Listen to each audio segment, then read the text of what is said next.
Good evening. Welcome, everyone. It's a good night to be a Tottenham fan today, isn't it? It's good. It's a much needed win. A much needed win from the boys tonight. And already I'm being sent social media status from people how Sarr is a generational baller. And Brian Hill was mustard. And I listen, I love football fans. Never stop being knee-jerk, football fans. Never stop being knee-jerk. But listen, on a serious note, it was good to see in that second half that intensity.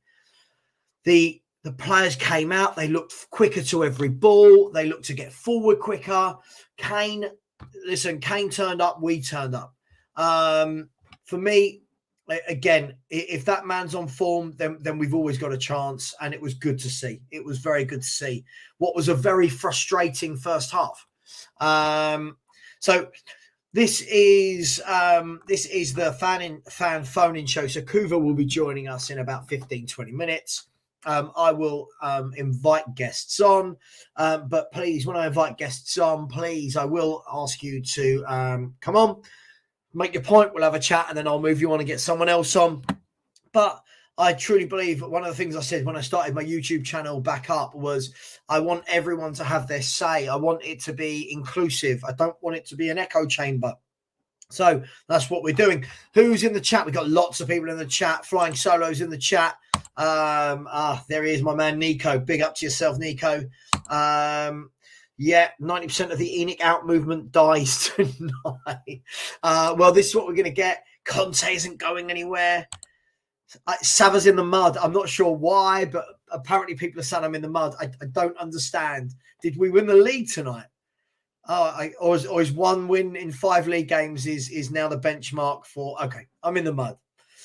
Thank God for that. Adam has said, God, we needed that. Still big problems at the club. Palmsy, I know you were joking, my man. Unfortunately, you have to have football fans that say things like in the mud. It's such a childish phrase. Hasper, yes, mate. Let's see. We set this up from the Leicester game. So I really hope he can kick on from that. Again, a better second half performance from Son. The Cockney geezer is reminding us, ENIC out, ENIC out, ENIC out, ENIC out, ENIC out, ENIC. Trevor Northern said paper over the cracks. We'll get into it in a minute. Yes, not that one. Please smash that like button. Please, please, please, please, please. We've been putting a lot of content for you lately, so it'd be great if the appreciation was shown. Please smash that like button. There's 140 of you in here at the moment and only 29 likes. Please smash it. If anyone wants to super chat, feel free. If not, I'm going to put the link in the chat shortly. Adam McFarlane, he says, we're trying to get Malinowski on loan and Atalanta on a permanent deal. Yes, that is Tottenham Hotspur. Again, yeah, I think the fan base... Look, enjoy it while you can. Enjoy the win. It was a good win. But some of the things I'm seeing are unbelievable. Nicola, I think you're being sarcastic. I can't tell. I mean, I thought Sarr had a couple of nice little touches. I don't know what he did that's getting all this praise, but hey ho. Someone has said we can get top 3. I mean, it's amazing what one win changes everyone. Steve D has said seeing so many in Conte with trust comments after that from the same people that say every time we lose that they say our squad is garbage. Steve, we're going to get into that a bit later because that second half, like other second halves, shows that the squad isn't garbage and it shows that we can play football. So we'll get into that a bit later. We played football second half. Yes, we did. John EA said people need to calm down. Crystal Palace is a shy average team. Spurs are 5th. Thomas, ENIC out, Levy out, Conte in.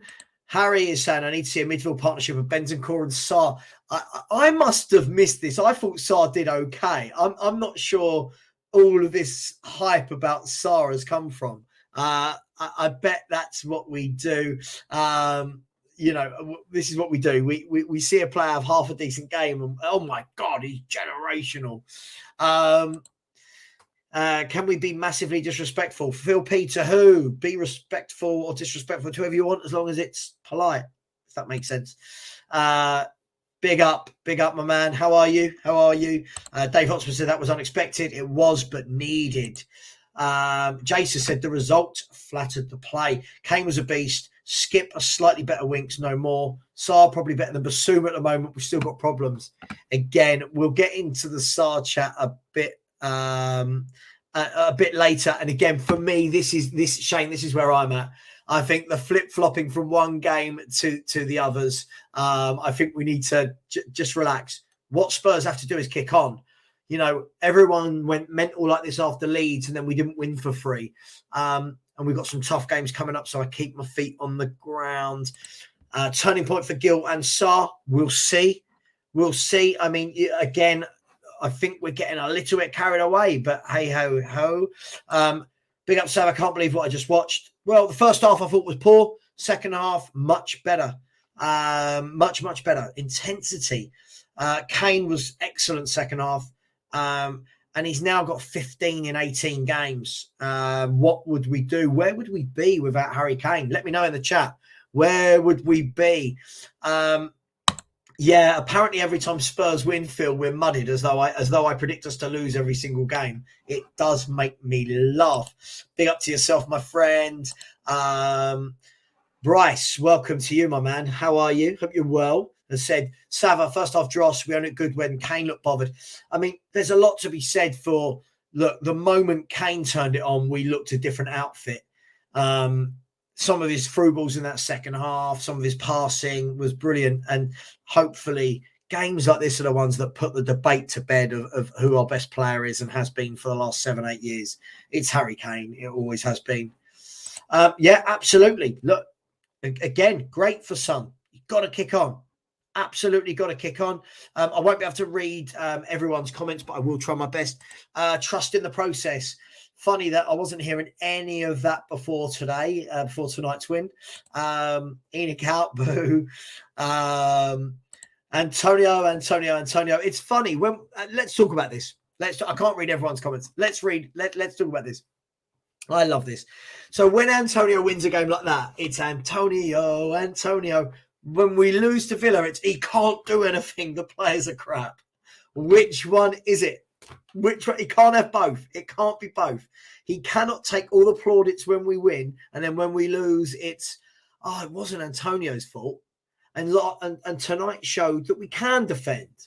Tonight showed that we can move the ball at a bit of pace. So it's all very, very, very funny in this fan base how people can't stick to one narrative, right? They get their narrative and then it changes depending on the result. Either he's got the players to play like that or he hasn't. It's not like it's funny. It's funny. I agree, Abe. This is what I mean, my man. Big up to yourself. I haven't seen you for a while. This is what I mean. I always feel like we start games how we did today. Like we have two men sitting on top of the back three, and we look poor. The moment the shackles come off, we can play football. So all these people that keep telling me it's the worst squad they've ever seen and we can't play football, we can. Do we need to improve it? For sure. Of course we do. Of course we need to improve it. But look, it showed. We did like that, like the second half against Bournemouth, the second half against Leeds, the second half against Liverpool. It shows that once the shackles off, we can play. That's what I want to see from Conte from the start of games. Let them play. Stop stifling them. Agree with this. Yeah, I thought they were both really poor tonight. Both those two. Both really poor. Freddie said I would start Sarr over Skip just for the fact he is better on the ball. Look, I'll be honest, Freddie. I've never rated Oliver Skip. Taken a lot of stick for it. He's a nice 5-yard sideways player. He's not for me. I think he should be in the Championship. Sorry, just saying it. Les Adams said, big up, Savva. Still not turning up for the first half, but much better. Big up, my main man, Les. Hope you are well, brother. Absolutely. You watch Les in this chat. How many people suddenly think we are the reincarnation of the Spanish team that won 3 international tournaments in a row? Freddie again said, Brian has been here for more than a year and he still needs to be stronger. What is our fitness staff doing? I agree. I think it's difficult, isn't it? Because that's his game, being short and slight and nimble. But he's got some nice touches. And look, we'll see. We'll see what happens, because the moment Kulusevski comes back, you're not going to see him. So we'll see. Without Kane, we'd be in the Australian division. Very, very true. This is what you're going to see now, Palmsy. And listen, that's football fans for you, isn't it? You know, how can people go from we're never beating Arsenal to if we beat Arsenal? Look, I think this comment is correct. Yeah, absolutely. Big up, Sonics, my man. Hope you're well. Long time no see. He said, let's be real, 45-minute FC is back with the result in flattering the team. We need a few more games like this to start thinking we can reach top 4. I think this is the key thing. We've got to remember that we should be beating Palace, right? I'm not taking away from that. I'm not taking away from that. Listen, great second half performance, but we should be beating teams like Palace. What I don't think we should do now is we've beaten a team in the bottom half of the league again, and everyone gets really excited. We're very good at beating the teams in the bottom half of the table. We're not so good at beating the ones above us. So that's what we just I'll say it as always, just calm down. Be happy tonight, but just calm down in general. Terrible football, but Kane had a brilliant game. I thought Kane did have a brilliant second half. I thought some of the football in the second half was nice. I thought we played some nice patterns.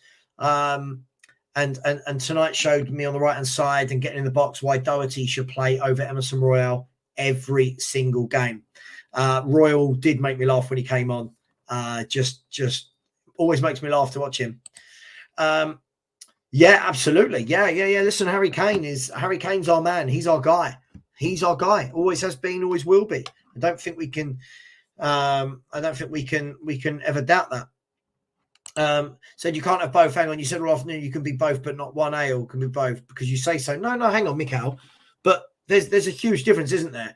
Is if he wins a game and everyone's like, oh my God, look how brilliant he is, but then he loses a game to a team of a similar equivalent like Villa, and then it's, well, he hasn't got the players.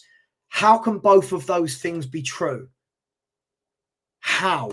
Fans, this is the problem. Fans like you pick and choose. Antonio, okay, but look at the last 3 games. You've got to, it can't be he's amazing because we beat a bottom half team, but then whenever we lose a game, it's, yeah, but he's not got the players, has he?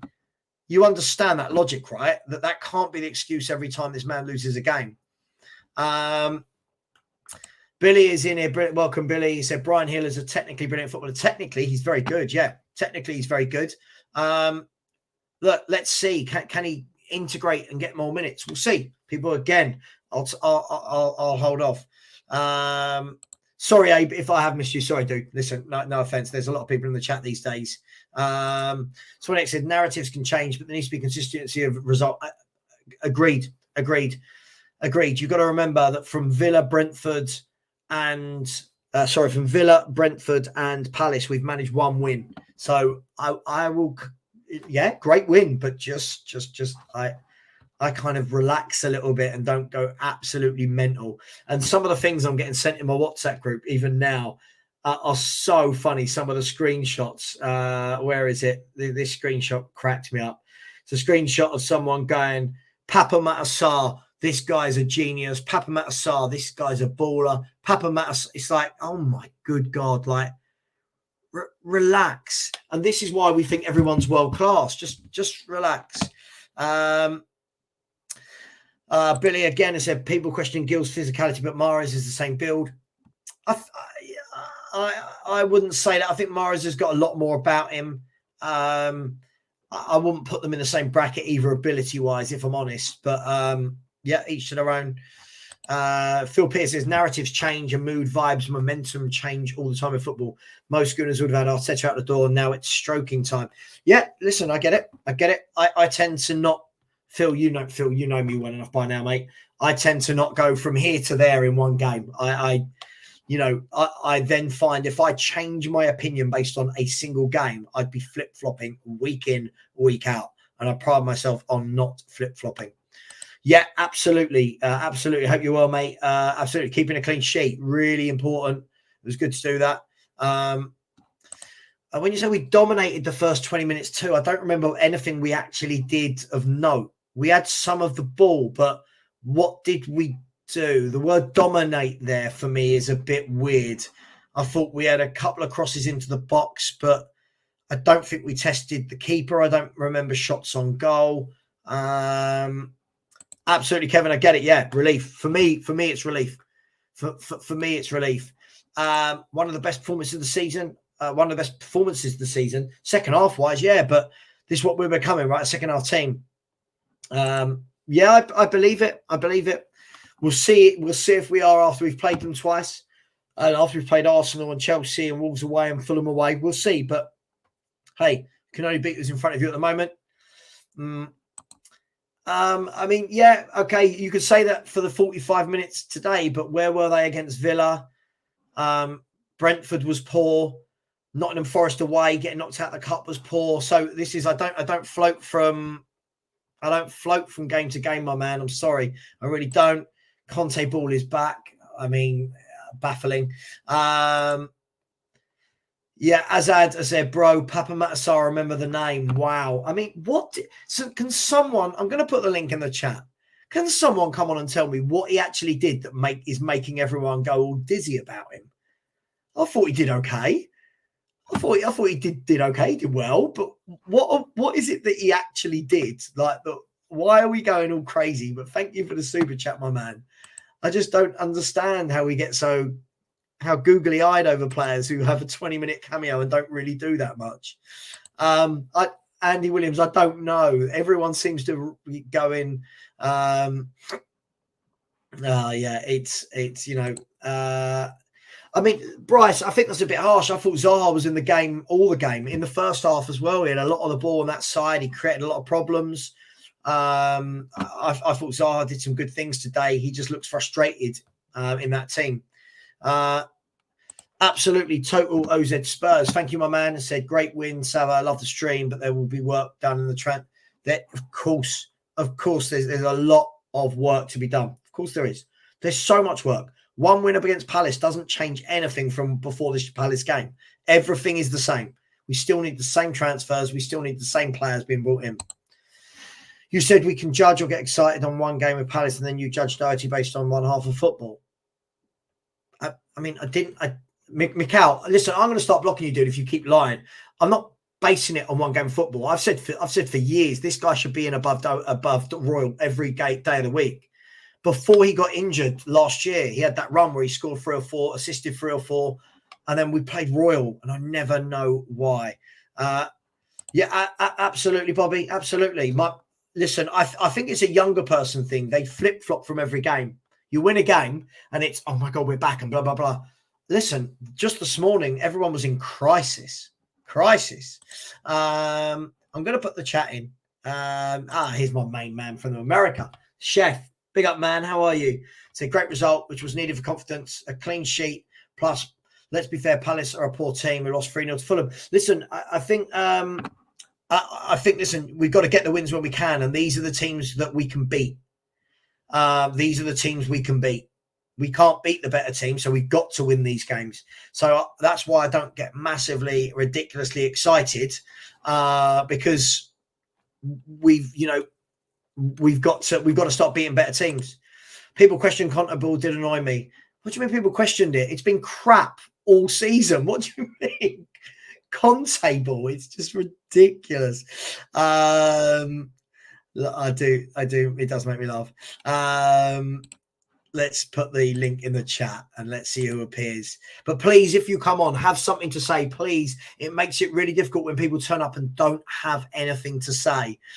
This is your chance to come on, have your say. It could be about tonight's game. It can be about Enoch, Conte, Paratici, Spurs, me, whoever, whatever you want to talk about, we can talk about. But please have something to talk about. Absolutely. We still have the same owners. Listen.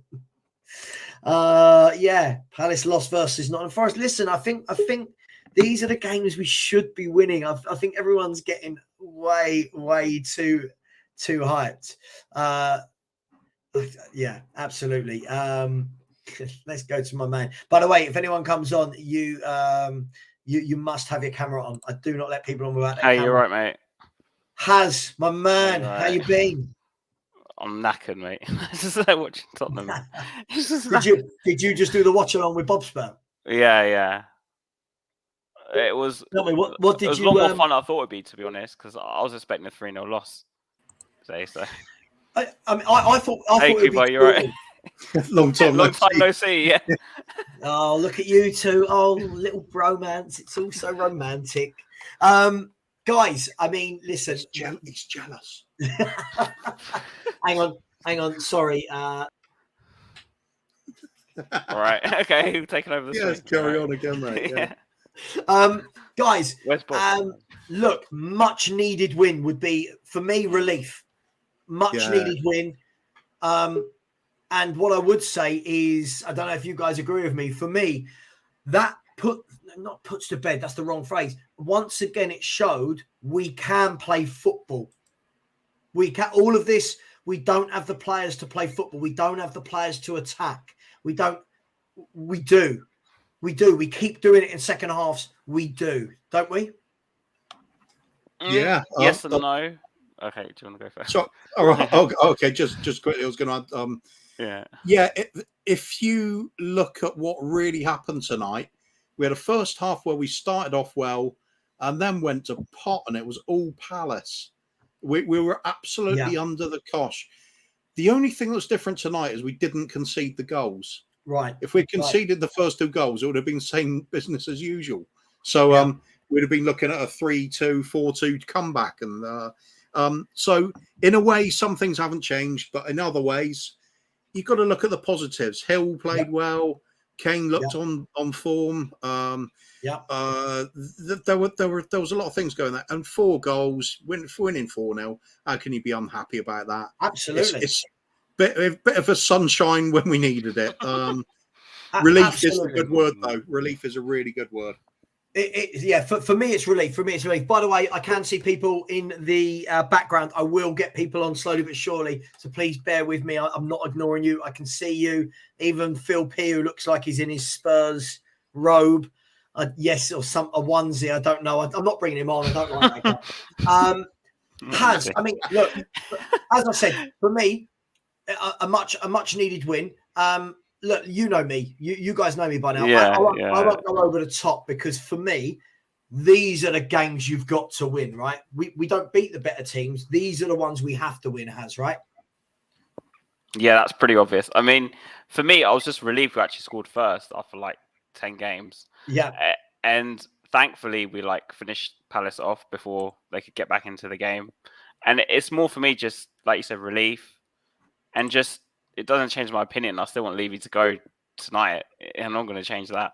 Oh, for sure. Yeah. It's just more the fact that obviously it's positive that Gil did something. Like, we actually have a player that might be able to do something. But at the same time, he's not the answer to our problems. So, yeah, I don't know. Yeah. On the football, I think in the attacking third, I kind of agree. I do agree with you. Like, we can play well when we attack. But I think the way I see things is that they're not confident in the people behind them, so I don't think they feel like they can attack. That's how I see it. But I'll be honest. I'm starting to think that this is a massive excuse at Tottenham now, because I thought today, like, even when we were under pressure, I thought our defenders dealt with it. I thought they dealt with it quite well tonight. And even though I thought Palace had some good moments in the first half, we were not comfortable, but I thought they did well. For me, I feel like our default position seems to be go and sit in front of the back three, like Skip and Højbjerg did in the first half. In the second half, it was like they didn't. They were more on the halfway line, trusting the defenders to get them the ball, and then we could turn and we were in. Again, though, it's I would like Kuva to see us start a game like that. I would like to see us on the front foot a bit more. Yeah, absolutely. It's carried on a theme, hasn't it? Like I said a minute ago, the only difference to the normal that we've done is we didn't concede those 2 goals first. If we had, it would have been very much the theme: come back, win it, come back, grab a draw out of it, whatever. But we've just got to have this consistency. A single game, as enjoyable as it is, it's nothing unless you start stringing a few games together. Otherwise, you'd just back to square one. So enjoy tonight while we can. Just see something we can build on. There was something there at least to watch. I enjoyed it. That's first thing it is. It was nice. By the way, if anyone's in the chat, if you've got anything on in the background, like a TV or YouTube or I don't know, whatever, can you please turn it down a bit so I can hear it just coming through, guys. Let me start. I'm not being rude. There's a lot of people waiting in the background, so I'm gonna come to you, ask what you want to talk about. We'll have the chat, and then if I kick you out, please do not be offended. It is with love, as always. Shane, I don't know if you've been on my show before. Have you? No, first time on, but I've been lingering in the chat for the last year or so. Like a bad smell. Lingering, just seeing if I'm worthwhile of a visit. Yeah, yeah, exactly. Listen, big up to yourself, mate. Listen, Spurs at the moment. It's been a tough time, right? And then that result was much needed, right? Mate, I'm torn. I don't know how to feel anymore. Like I should be happy with the result, but I'm getting tagged in posts from about 10 weeks ago on Facebook, from people when I was saying we should have signed Joachim Andersen. And then, I'm getting tagged now. Oh, what do you think of Joachim Andersen tonight? Like, what do you want me to say? Like, it's one game. It's such flip flopping, isn't it? Like, I mean, Fulham beat these 3-0 only 2 weeks ago. I think Everton beat them 3-0 as well. Like, they're not. Palace aren't a good side. Everyone beats everyone. You're not gonna lose every single match in a season, you know. But it's infuriating. Look, I had a lot of points to make, but all of them are based around us losing tonight. So, you know, do you want us to pretend we've lost? Would that? A bit, yeah. No, to be honest with you, the point I was going to make most is on the creative side. Like, for the last, how long have we heard that we can't get a creative midfielder because Conte doesn't want one? Like, it's infuriating. Like, you're going to tell me, like, I'm saying, I know yourself, you say Maddison as well. I say Maddison or even Eriksen. Yeah. Like, he doesn't fit into Conte's system. Like, if you're telling me that Conte went to manage, say, Leicester tomorrow, that he's going to all of a sudden drop Maddison because he doesn't fit into the system. Right. Not a chance. He's going to find a way to work him into the system. So I don't know why that doesn't apply, like, in Spurs as well. Like, why would you not get these quality players in? Like, so they're saying, they're saying, like, he's not a Conte player. Like, what is a Conte player? Like, a one-dimensional donkey that can't, like, he can only do one thing. Like, to me, a footballer is a footballer. You can get on the ball and you can pass the ball and you can create. You know, it's just absolutely infuriating. But again, and to be honest with you, it was kind of refreshing when we went 1-0 up to hear the fans singing "Leave Out." I didn't think that was going to happen, to be honest with you. I thought that was going to be dead in the water once we went 1-0 up. Yeah. But, you know, it was fairly surprising. I think one of the key things as well for me, Shane, is when you look at Harry Kane tonight, like the 2 goals he scored. All it screams to me is, imagine we have someone feeding him the way he keeps feeding others. Yeah, me too, Harry Kane. Yeah, the man will rattle in goals. But like in the first half today, you know, I kept saying he was coming back to midfield, but it felt like he was coming back to the centre-backs to pick up the ball, to try and start some sort of movement. Second half, when they got a bit higher up the pitch, Kane is one of the best finishers in world football. That's not changed, even though he's lost a bit of pace. I just feel a creative player is a game changer for us. What does everyone else think about that? You know, Phil P, let me bring you in there. For me, it was a massive miss not getting Eriksen back, not bringing in a Maddison, a Paqueta, somebody that gets that ball and is on the half turn. What do you think we would do with one? Mate, I don't know. I don't know what you want, Sav. Do you know what I mean? You've got one of the best number 9s in world football, and you actually want someone to load the gun for him. You're talking rubbish, mate. You want too much. I know. We only pay the most expensive tickets for those of us that are lucky to go to prop up the regime. The most expensive tickets in the country, which probably means Europe, which probably means for association football globally. Yeah, we've got pints of fill up from the bottom, so big that up. And we've absolutely. got lovely merch that the family buyers. You're the problem. You're the problem. Listen, mate, you're the problem. You can't. You want us to be two things at once. I know. You want us to load the gun for the most deadly number 9 that the country's probably produced in all of our living memories. I don't know where you're coming from, Sav. I just can't get in your mindset, mate. But look, on a serious note, just in case anyone can't tell my sarcastic voice from being sarcastic, it beggars belief. Every time I leave the ground, without fail, even if we've set something up for H, I will say, how can we only give the guy 2 chances? Yeah. Whereas a lot of the times, and to be fair, this dates back from when he first broke into the team. And this is why, him and Sonny are so pivotal to each other's form, because they basically, the rest of the team just does whatever the manager that's in situ at that stage gives them to do. Keep yourself busy, lads. Leave the real football to Sonny and Kane. And they basically have to set each other up. So if Sonny isn't playing well, which he isn't, unfortunately, then pretty much Kane has got to drop back to see if Eric Dyer's still alive, to get the ball to Kane, who's in the midfield, to then cross the ball to Kane himself to head in. So it's a really weird thing. But look, I mean, I think, like Shane said, who's only actually sat a few feet next to me, if you can tell we're in the same room. Hello, mate. But basically, this is why Chelsea have done so well, even when it shouldn't work. Even when they take out managers and keep putting new managers in, is because any manager that takes over, no matter what his philosophy, no matter what his style of play, he suddenly turns up and finds all these discarded toys that just left in the playroom and thinks, hold on, here's Rudiger. The last manager wasn't even playing him. He's actually a German international footballer who can actually defend.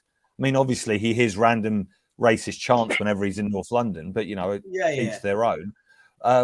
But I think, and when I get, look, I'm fully Enoch out, Levy out, the lot. They obviously are not. I mean, I just want to know where the money is, Dan. Dan, where are you hiding the money? Because we're paying. What are you spending it on? Because it's, obviously you're paying off the mortgage. So when someone does slap down the 4 billion, you're getting the vast majority of it rather than it going back to the banks that paid for the stadium. But I just think the more quality players that we have, the better your team will be. It's not rocket science. Look at Perisic. The whole thing that started off today's great result was a great ball in from Perisic. And guess what? Kane's at the back stick and he's going to knock it in the back of the onion bag. It's not. Football's a simple game. I don't know whether I said it on here, Savva, a few weeks ago. Perisic on one side, and hopefully at some stage we'll have Kulu back. Get a yard of space. Get the ball to H. Yeah, I agree. It's pretty simple. Listen, I completely agree with you. Phil Coy's, too many Phils. There's so many Phils in my chat these days. They got Phil. Phil. Finally, Phil, we're united. We're slowly but surely we're going to take over Savage Stream with all the Phil. If Phil President's in, get involved. And Phil Baby. With that in mind, I might change mine to Phil Talks Football. It might be Phil Talks something else by the end of this. But yeah. Phil, look, on a serious note, Phil Coy's, I'll call you for the purposes. Look, it was much needed, but for me, listen, I'm going to push this narrative that it does show we can play when we need to play. Yeah. And would you like to see that? Would you like to see us set up like that from the beginning of a game, rather than what feels like we kind of? I'm not saying we started badly today. We actually started okay, but that intensity, that quickness to the ball, that speed of moving it. Would you like to see that from minute 1 rather than minute 46? I think we all do, don't we? I think we all want it from minute 1. It's probably not as easy as that in a minute because of the low in confidence that they've got, in previous results. But yeah, I thought it was the first half. I thought it was a bit of both, really. I think they played probably better for majority of the first half, and we sort of like petered about a bit. But second half, we come out, and you've got to give a lot of credit to Conte as well for that. Getting them out in that first half early, giving them a drilling in the dressing room, and Yeah, you've got to give him credit for that. But yeah, it was a much needed result for us, and onwards and upwards from here now.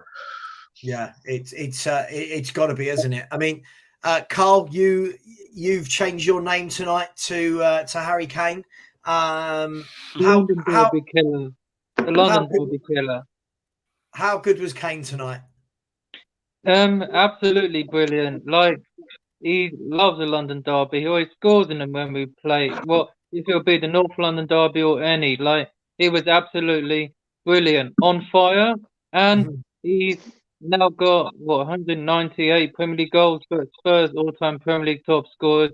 I believe it was 96 or something.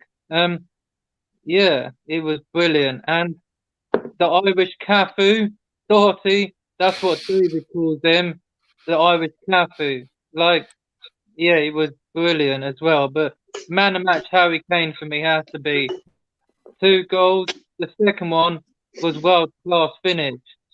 Everyone's probably going to be calling that goal of the season, but that's not. We only get bangers when you get a goal of the season, but we haven't seen that in a while, have we, people? No, absolutely, we haven't. Listen, guys, true to my word, I'm gonna get rid of the. Sorry, I say get rid of. Come back on later, but Shane, Phil, and Carl, I'm gonna let you guys go, and then if you want to come back in a bit later, I've got a few other people that want to come in. Just one thing I want to say before I go. I want to say, obviously, R.I.P. to Pele. The week that Pele died, Maradocchi paid his respects at Selhurst Park with that magical goal. So big up Maradocchi as well. Maradocchi. Wow, this is going to be a thing on social media, isn't it? Lots of images of Doherty and yeah. Anyway, for anyone who's watching Traitors on the BBC, I'm just off to make a couple of votes. So see you later. Don't forget, Virgil van Dijk kept the clean sheet as well. Oh my God, yeah, right. Listen, guys, thank you very much. Listen, I'll see you later, and you're always welcome back. Cheers, Cal. Cheers, guys. Mate. Kuva, and then I'll come to you, Has. Kuva, Heung-min's son. Again, not the best game in the world, but what that goal did for him, you could see immediately after he scored that goal, just his, I don't know, everything about him. He looked massively relieved, and his energy levels just kind of went up a notch. What we said this after the Leicester hat trick. What should that do for him now for the second half of the season? Well, it's what Sonny's all about, isn't he? He's the finishing touches on moves. He's the lethal assassin at the end of something worthwhile. Yeah. Take the goals out, he's struggling. What is there to his game? He's okay. He's not a disaster without the goals, but that's what you look for. It's what he thrives on. So the goal, scoring 1 goal, confidence boost. You can't get away from the fact that is going to help him. Yeah. Simple as that. Whether he's back to what he was doing last season, let's hope so. Why not? Yeah. He's not suddenly become a bad player overnight. We did worry about whether we're going to see him return this season again because it was getting a bit worrying, wasn't it? But sometimes you just need to bundle the ball in the back of the net any way possible, just to get yourself on the score sheet, just to see your name under the score sheet. That's what I got from Sonny tonight. And the smile says it all, doesn't it? Relief, happiness. Yeah, I wasn't majorly worried about it, to be honest. I think Son is in the world class bracket, and temporary. For me, he is anyway. I think class is permanent and form is temporary for me with these world class players, and you've got to play him every week. Regardless of his form, you have to play him every week, especially with the squad we've got. So it's great to see that he's scored tonight, and it's good timing for the North London derby as well. For me, can I just say, listen, we'll have the Sun chat a bit later about world class, because it drives me mad people calling a player with such a bad touch and control world class. Drives me bananas. But look, let's calm down. When we're saying, oh, you were never worried, he scored a goal. He scored a goal, right? Let's see him now the next 5, 6. Let's see what he does in these big 10 games we've got coming up. Yeah, but Yeah. because I mean, he's had blimps before like this, and he's gone on a run. Do you know what I mean? He went on a run when Kane wasn't playing at one point, and he was scoring the goals for us. So, you know, I've no worries about Son whatsoever. How could you have no worries? He's been absolutely dreadful. Like, no, what I'm saying is that I knew he would come back to scoring goals at some point. Okay, but he's never been through a spell of form this bad, though, Phil. Yeah, I'll get equal that. to. He's had a form equal to as bad as this recent form. I think it was 2018. They said so. If I'm talking like overall over the whole season, like it's never been this bad. I was never worried about Sonny. I'm still worried about. I second what he says. I'm still worried about this is football fans, isn't it? Like a player. Listen, tonight what I've heard already is Sonny's back. Listen, he scored a goal. I've heard that Brian Hill is a generational talent. That Papenstaal's got to start every game in midfield. That's a good one. It's like, come on, can we just calm down? Like, next thing I know, I'll be hearing that Eric Dyer should definitely get the new contract because God. No, I've seen comments about Sarr and Brian Hill. They played okay tonight. Brian Hill was better than Sarr played. I thought, in my opinion. But Sarr had a good game when he come on, but he has to do it more than that for me to say he's a quality player. So he needs to do it on a regular basis for me, not just one game. But can't you? I'm not saying Gil and Son in the same bracket, but can't you level that sort of thing at the Son? Because Son is, like I say, for me, he's only turned up for about. No, I'm not saying the same quality, but if you're talking about form, like Son's had 30 minutes plus today. That he's been good this whole league season. I'm sorry, in my opinion, we didn't have anyone to replace Son anyway. With his bad form at the minute, we didn't have anyone to replace him anyway. So we had to play him regardless. Yeah, we did.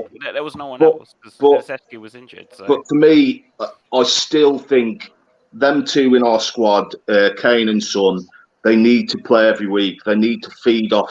Even if they're in bad form, they need to feed off goals, and they need to. Do you know what I mean? If they're not playing, it's even worse. I think Savva makes a very good point because there was tons of people on social media after he scored that hat trick saying Son was back. Yeah, I remember going on at View from the South Stand actually, and saying that people need to keep their feet on the ground because we don't know what's going to happen next game. Yeah, Son could score today, right, and not score for another 10 games. For all I know, I'm not saying it's going to happen, but.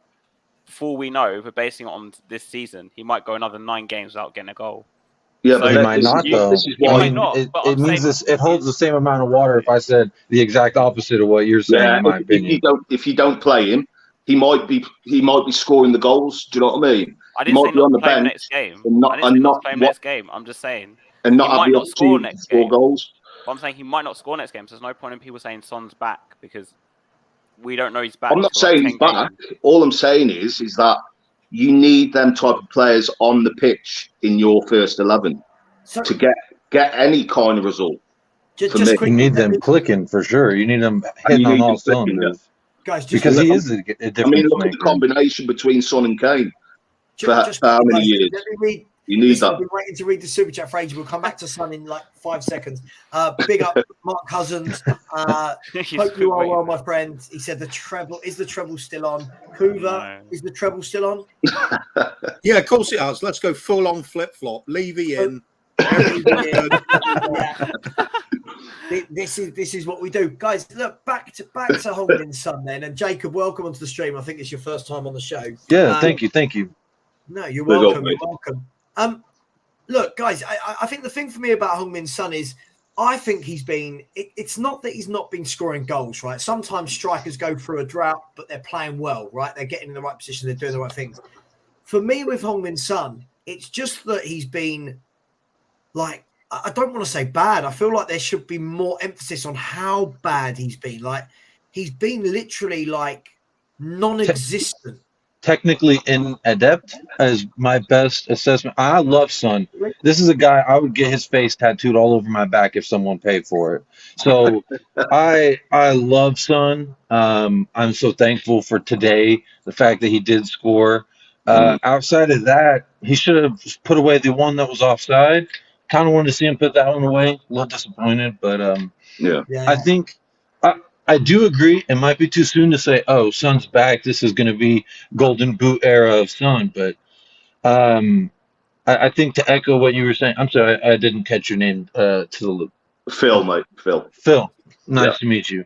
I think to echo what you're saying, if you get him firing on all cylinders, this is a guy that changes the game, just like Harry Kane. Harry Kane's starting to look like a Harry Kane that we all know. He got the brace. He was very creative, very dangerous, hard to handle. I just feel like this is a good step. Now that we've kind of picked ourselves up, it seems like we've taken at least one step forward. Now, what we do with that step, whether we fall back down, again, that remains to be seen, but I think it was a good sight. Let's just say as well, there's a lot of pressure on them tonight.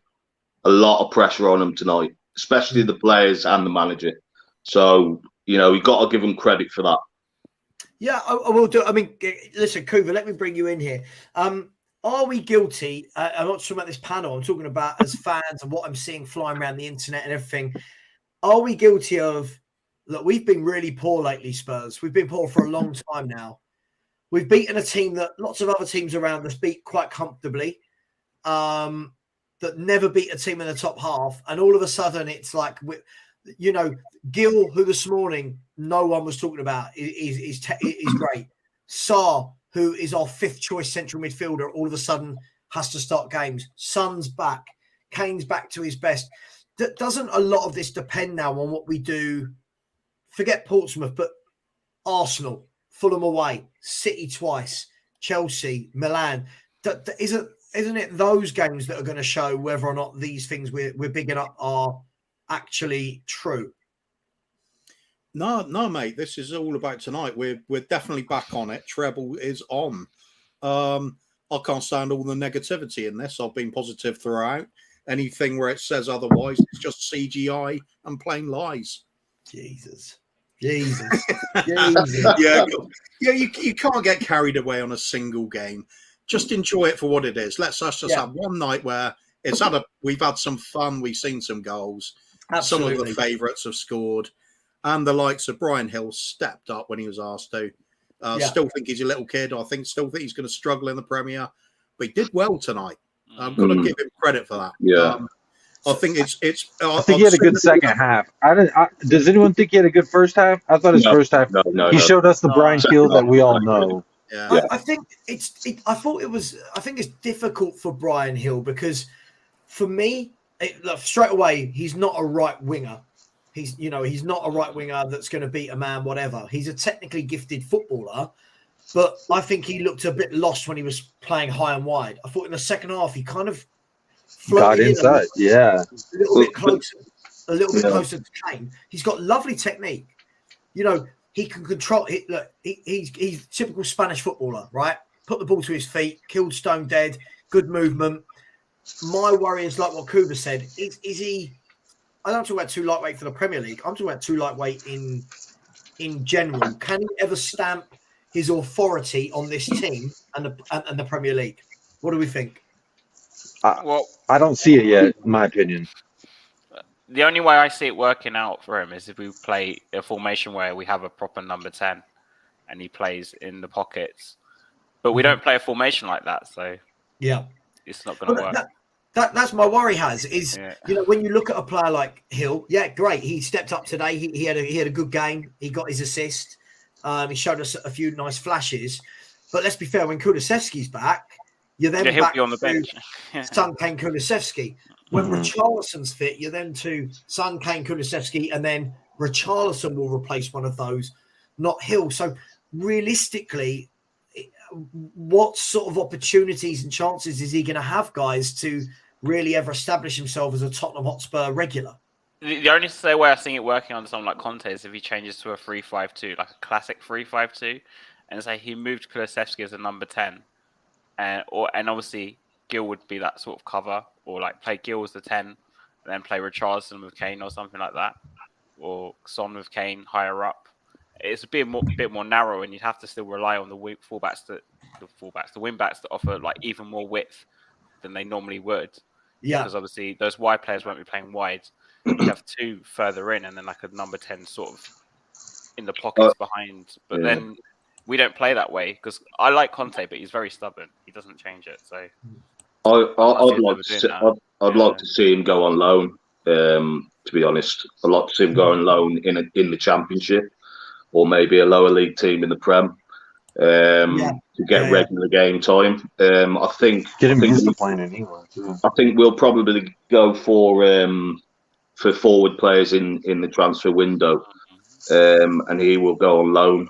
I would think. I agree. I agree with you on this one, Phil. Before the game today, I don't know if any of you were watching Sky Sports. They do the transfer roundup, and I couldn't believe it. Darmeshev said, "Oh, Tottenham, I know that their main priority in this window is a forward." And I was like, you know, when you think, have they changed the spelling of centre back? Like, I was like, it's a forward. And I was thinking, what? So the only thing I can think it's going to be, Phil, is that it's another stopgap, maybe a loan signing, so that Hill can go out on loan and get regular minutes, right? Yeah, definitely.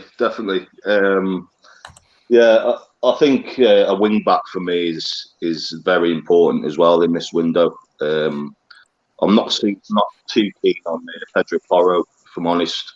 I prefer someone like a Dumfries, but he's better defensively for me. But yeah, centre back. Yeah, ideally it's difficult, isn't it, in the January transfer window to get 3 or 4 players. 2 players if you don't pay the money. Yeah. If you're Tottenham, it's difficult to get Chelsea. One if you can't pay the money. you watch Chelsea buy 3 or 4 players, and then try and convince their fans it's difficult to buy players in the January window. But yeah, look, I mean, Kuva, it's you're right. It's a time to be happy. It's a good game.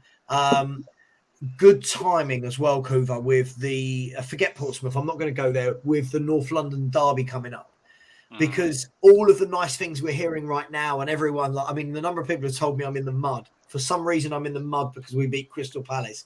But I'll live with that as a YouTuber.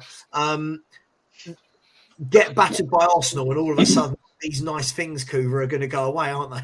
So, how important was the timing with the North London derby up next? It helps, no doubt. I mean, if we'd got battered again today, we'd be going in with no confidence whatsoever. Trouble is, for me, you can't take these individual games. You've got to look at the trend of what's going on at the club. That's going to set the tone going into the game. They say the form goes out of the window in these North London derbies. I don't think that's going to be the case this time.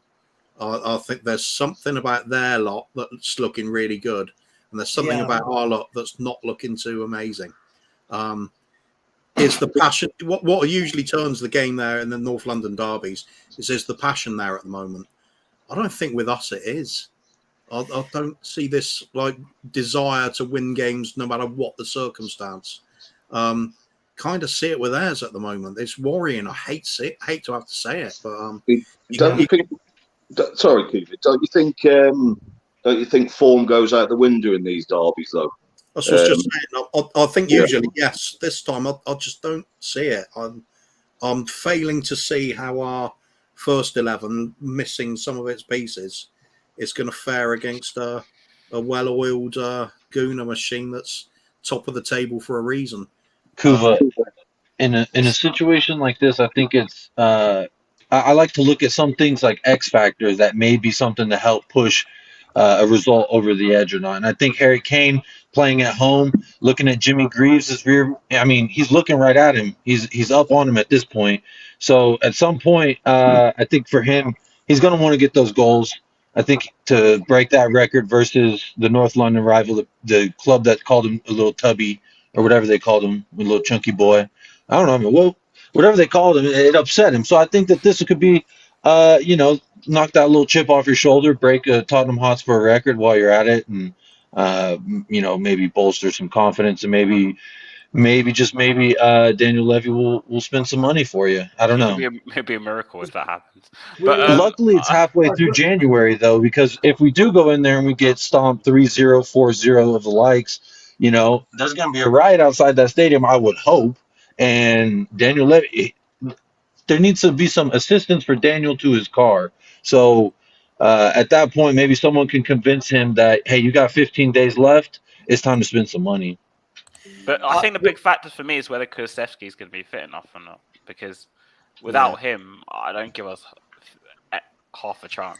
I think that's why he didn't really risk him tonight. I think he might have been 50% fit, but I think that's why he didn't really want to risk him for the for the derby. To be honest. But also for me, I'm being quite controversial. Hang on, just 1 second. Listen, I've got to get the super chats out. Thank you very much, Azad. I don't know if you're being sarcastic or not, my friend. Enoch out has gone quiet. I wonder why. I don't know what that quite means. I don't think anyone who's Enoch out has changed their mind because of Alex. One game. Sometimes you have got to actually enjoy the moment. You can't stick. Listen, I don't believe that game was won or lost based on Enoch in, Enoch out. I don't believe winning 10 games in a row would change my mind on Enoch in, Enoch out. So, but thank you for the super chat. Guys, let's go back. Even if we make top 4, we're not going to be. I don't think that's going to change anyone's opinion. We make top 4. What's that change? We're still the same position as last year. Come on. Exactly. The Premier League would change my opinion. Can I ask y'all something just real quick? Does anyone else just, I don't know, maybe for me, I was holding on to a little sliver of hope, but Antonio Conte's quotes yesterday before the game talking about, 5th, 6th, 7th is where we should be. My task is not to win trophies. My task is to improve the squad. I'm listening to this, and I'm literally, my heart's breaking listening to this. And this is a person who I've backed Conte. Savva, I don't know if you remember, I've actually been in your chat whenever you first were saying Conte out, and I was like, what the fuck is wrong with you? And not first saying Conte out. I'm not Conte out. We've got to stop this narrative. I'm not Conte out. I don't care if he's here or not, guy. I don't care. I'm not one of these that thinks Conte ball is a thing. I'm not one of these that thinks that, he's brilliant tonight to beat Palace, but when we lose to Villa, it's not his fault. I just sit somewhere in the middle on the Conte thing. I don't care, my man. He doesn't do anything for me as a manager. That's just me. Yeah, no, hey, I respect everyone's opinion. For me, I was personally very excited when we hired him just because it was like that hot chick at the dance that finally dances with you. And you're like, damn, come on, I hope I dance good. I don't want to step on her feet or nothing. And now we're stepping on her feet. And she's like, yeah, maybe I'll go over back to that side of the dance. I just don't want her to leave yet. We haven't danced to my favorite song yet. And I'm hoping we get that dance sometime soon. Unfortunately, I think she's going to walk away after the first song. She probably, She's like, you're stepping on my feet. Your breath smells. What's wrong with you?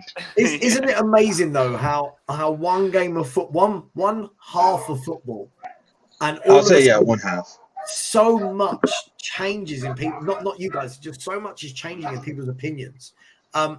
Let's be fair. If that game is drawn 0-0, has anyone got a dog in the background? No, I haven't got a dog. Is that you? No worries. Okay, you got on mute. Okay, cool. For me, draw that game, lose that game, and it's toxic. Win the game, and it's all of a sudden Conte's back, Conte ball. This is amazing. I do feel that we need to, as fans, let's enjoy the moment. But I don't feel we learn, Kuva, from season to season about how much we go up and down in our feelings for this club from a game-to-game basis.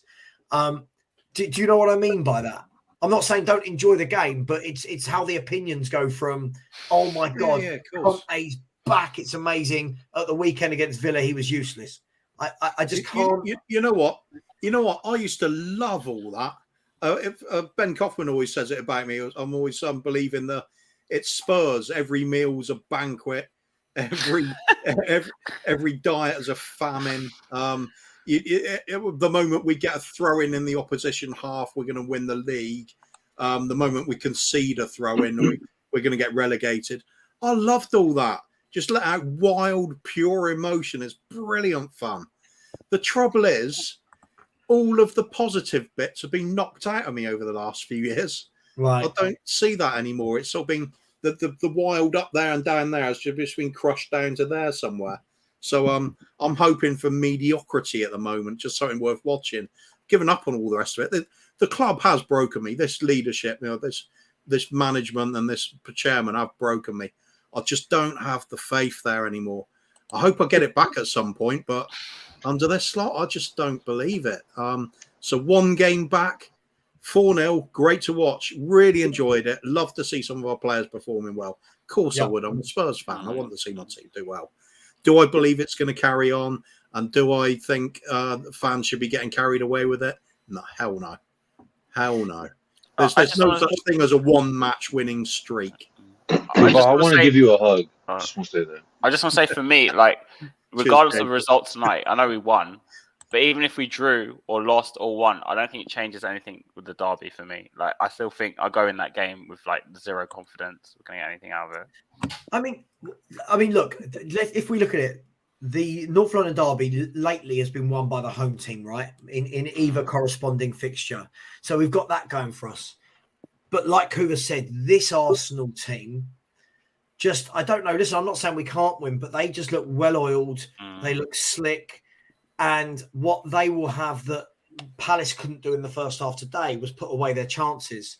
And I just think that Arteta will tell them, go and overload Spurs. And I don't know if we'll be able to cope with Martinelli, Saka, Odegaard. I don't know if we're going to be able to cope with that movement. I would would anyone take a draw if they were offered yes, please, yes. I'll take it, man. Come on. That's a win. We draw against Arsenal. Because if you think about Eric Dyer, sorry, I love what he's done for us thus far, but Clementine Lenglet's not the guy. Romero's playing on half his mind still dancing in Argentina. I don't understand. But this our back line versus an informed Saka, Martinelli, and who's the other guy? Odegaard. Odegaard. Yeah, I don't like him either. And his passing has been disgusting lately. So I definitely am not looking forward to seeing him playing us. But if we did draw 1-1, 2-2, something like that, that would be. I don't see it happening though. I'm going to echo Has here and say that. I don't feel confident. I don't feel confident, but I do have that 5%, and that's just from sheer like hope. I guess I haven't been broken completely like Kuva yet. He's the nice docile horse in the stable. They've broken him. He was once a sturdy Mustang that roamed free, and they've broken him. But I got that 5% hope we could do something nasty. With respect, Kuva's got some years on you in terms of having witnessed more disappointment. Shocking. Lies. Sorry. I actually look like young Brad Pitt at the moment. This is just somebody putting CGI on me. I'm sure it is. By the way, whoever's waiting to come on in the stream, I do have a strict camera on policy. So if you do want to come on, I do need to see your lovely, beautiful faces. Look, guys, is it completely inconceivable that we win the game versus Arsenal? I know we're talking about, I'd bite your hand off for a point, but we can beat Arsenal at home if Kane turns it on and if Romero is solid and Bentancur's back and Kulusevski's back. We can do it, right? I think someone give me some hope. I think Arsenal. Oh, you're gonna get me hyped up. We need to get a red card from to an Arsenal player, and then we have a chance. I think we can beat them. I'm an optimist. I think we can beat them in that North London derby. I think the crowd will get behind us. I think they will be a little bit rattled considering what happened last season, towards the end of last season, about fourth and stuff like that. If we have, it is vital we get Keeley back. Bentancur, I don't think will be fit, but I think if he's back, it'll help us definitely. But I do. I don't think want 50% of him though. I mean, if we're gonna get like a one-legged Bentancur, I don't think that's a good solution. I'd rather see. Well, this is why with Cooley, like tonight, I don't think he really wanted to risk him tonight. I think he wanted a fully fit Kulusevski for the North London derby, and I think he felt we had enough tonight with the squad that we had to win that game tonight. We didn't need Cooley. Yeah. So in that sense, I thought he made a great decision in doing that, and yeah, I think we can win it. Okay, Coover, I'm going to come to you with a really tough question in a minute. George, big up, my man. Thank you very much for the super chat. He said, I enjoy your channel, Savva. Lovely to hear.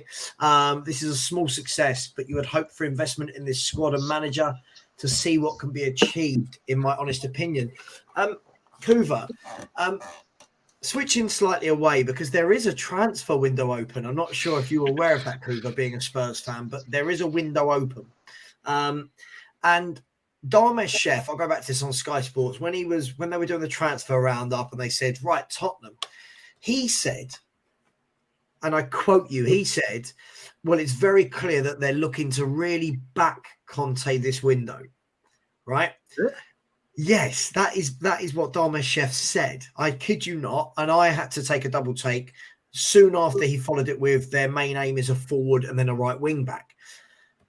By really back, what, in your mind, what do you think this means? Do we think really backing means a couple of loans, a couple of cheap players?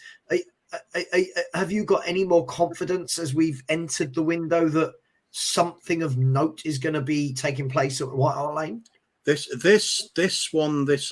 quote is quite easy to deal with. What is backing the manager to you and I? I think you and I are very much aligned on this, Savva. For me, it's bringing somebody that improves your first team. Now, if we're bringing in a striker, that means it's got to be somebody that's better than Son, Kane, or Kulusevski. I don't see that happening. Does anybody? No, not at all. So we're talking about another squad player. Well, if you're going to spend the money on that quality of a player, it better be a fucking defender, in my opinion. Yeah, but if you're going to spend if their idea of backing the manager as a striker and a right wing back, and we've already brought in a right wing back in Jed Spence, who doesn't get in the team, and you could argue Perisic as one that could play right wing back but doesn't. He's going out on loan. What faith can I have in that we're going to actually strengthen that position? Yeah, I just don't have it at all. And we're talking about it for a while now. When do you start looking at replacing Hugo? When do you start addressing the fact that we got three centre backs that generally aren't very good? Romero can be great when he's on his day, but surely that's where you start if you're trying to build this solid base that Conte wants. I think Hugo at least showed you enough today that he's an asset to the end of the season at minimum, in my opinion, because he kept us in the game in the first half when we were present, not even there. So for me, that was a great save, by the way, wasn't it? That was he had just started moving away and then went back. I mean, for those of you who don't play goalkeeper, that is a difficult save, and I was very impressed with it. Watching it in real time in slow motion, I was very impressed. Yes, I do agree. Aston Villa, I think it was the first one where he was 30, 40 yards out and he just kind of took it to the chest and pushed it back. That is a mistake. But I think today showed, at least me, in my humble opinion, that Hugo Lloris, I think he's still got another good 1 to 2 years of service, quality service. Wow. That's what I disagree with that. Yeah. The only thing holding him back, and I do agree, the only thing I think holding him back is his ball distribution and when he has the ball at his feet. And the reason why he plays with the ball at his feet is because Eric Dyer doesn't have any fucking mindset to where he needs to pass. And you know what he does? He passes it back to Hugo Lloris. I was a goalkeeper. I fucking hated playing with the ball at my feet. Don't pass me the ball. I'm good with saving the ball. You play with the ball at your feet. And I know that's kind of old school. That's not really the new age goalkeeper. We do need to look to, the future at some point. But Hugo Lloris at shot stopping, I still think he's got you a good 1 to 2 years of service. I think he's got. For me, I think after this season, we need to start looking straight away, really, The goalkeeper in mind, I think we should get is Mike Moyan from AC Milan.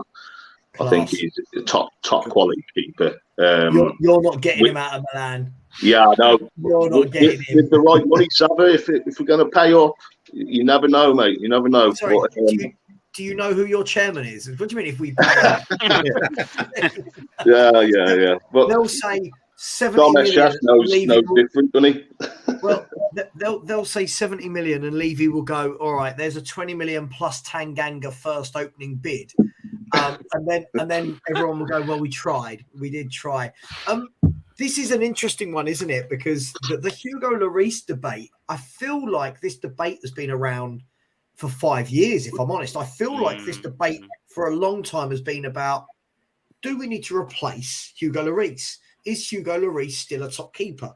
Is Hugo Lloris world class? Does Hugo Lloris make too many mistakes? Then he does what he does on Saturday or Sunday, don't even know which day it was, and then he does like that save tonight, and you go, oh, but is it that inconsistency that makes people have these conversations about Hugo Lloris? Well, in my opinion, are you talking about 5 years, right? So the first big mistake I remember Hugo having, correct me if I'm wrong, was in the United semi-final at Wembley. I don't know what year was that. 2018, I think. Was that 2018? When he got beaten on his near post. Yeah. So I think every year after year, at least when I watch Hugo, he makes more and more mistakes, more and more errors. And I think, like I said, I'd replace him in the summer straight away. I think there's no more time left for Hugo. And I would have replaced him ideally a couple years ago.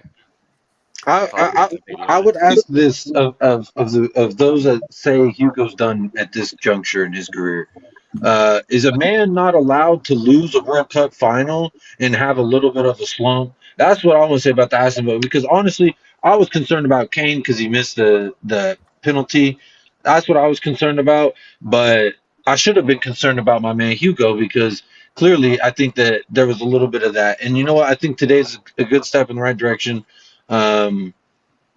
Yeah, he does make more mistakes. I will agree with that. I'm not blind to my goalkeeper union bias, although I do have the card, but it's inside out. Union bias. but I would say though also, because people always mention his shot stopping. Now for me, a Premier League keeper, you should be a good shot stopper by default. So when people use that argument for me, I don't really buy it as much. I will say it does help to have a great defence in front of you. Exactly. That's what get very tired. It gives you a lot more confidence as a goalkeeper if you've got that back line that's quality. And I argue the other way round, that when you've got a good solid goalkeeper behind you, as a defender, you play better. Yeah, Kieran makes the point now. Yeah. You can spin that. You can spin that. Do you play better, or do you just play more open because you have the thought of like, if I fuck up, he's going to save my ass? No, I used to play in defence, and I remember the first season I was playing at the youth level. We had a goalkeeper who, although he had a bit of talent, he always had this, capable of letting in 3 goals from errors in a game. And every time the ball was getting near any danger area, we're in panic stations as defence. We're like, instant reaction is to run back to the line because the goalkeeper's going to lose it. You don't need that in your game. You need to be concentrating on your job, not worrying about the one behind you. And I think I agree with Hugo completely. For me, do you think Hugo's at that point though, where defenders are actually consciously thinking, Hugo, the captain of my team? Because if that's the case, he shouldn't be the fucking captain. That's a joke. I wouldn't have him as captain. Yeah, that's the problem for me. He shouldn't be captain. And Kane as vice captain, I wouldn't have that either. I would have a centre back who could come in January or in the summer. That would be a proper leader for this team. That is what we are missing, a proper leader. Is Kane going to listen to... Oh, sorry. So I was just going to say, so Phil doesn't just want us to sign a top centre-half in the window. The top centre-half who comes in needs to be our captain immediately. I hear you. You joke. I didn't take someone like Chiellini or Bonucci. We need a proper leader to come in straight away to sort this team out. Listen, I agree. All I'm saying is, can you imagine? This club. Can you imagine Daniel Levy being tasked with signing a centre back that is not only brilliant but is also a leader of men. I just can't imagine the excuses as to. Well, Joe Roden has a brother, so it's an older brother, so he's an older brother, so he might be a good captain. You are right, though. What I think Spurs have definitely lacked, even in the last 7 or 8 years when there's been some really good times under Poch, I always thought there was a lack of that leader to get you through those big games. Like we had a lot of semis and finals and big moments where you think, where's the captain? Where's the voice on the pitch? Like a Bonucci, Savage, you know what I mean? Like Bonucci or Chiellini or someone like that. Listen, I saw Maldini the other day on the touchline of the Milan game, and I thought he looked fighting fit. We'll have him. I'll have him at this age, and I still believe he'll be better than any of our centre halves. Yeah. And he can take a free kick. Within our squad, is there anyone, guys? I'll start with you, Kuva. Is there anyone, if we're saying we don't want it to be Hugo and we don't want it to be Kane, is there anybody in our squad right now that screams captain material or potential captain material? I'm not seeing it. The closest is probably Kane. Right. Well, that's not ideal either. I don't like a striker being the captain. No. You really want somebody in the middle of the park. He's first point of call to get on to have a word with the referee at any time that's necessary. Can get to any player and just give them a word in their ear easily. For me, it's going to be central defence or centre midfield, something like that. You know, it's got to be an outfield player no matter what. Bentancur? How about Bentancur? No, I don't see him as a captain. I see him more as sort of a cultured sort of support player. Yeah. I think Højbjerg is the only one. Yeah. What about Emerson Royale? Yeah, he makes a good captain. No look captain.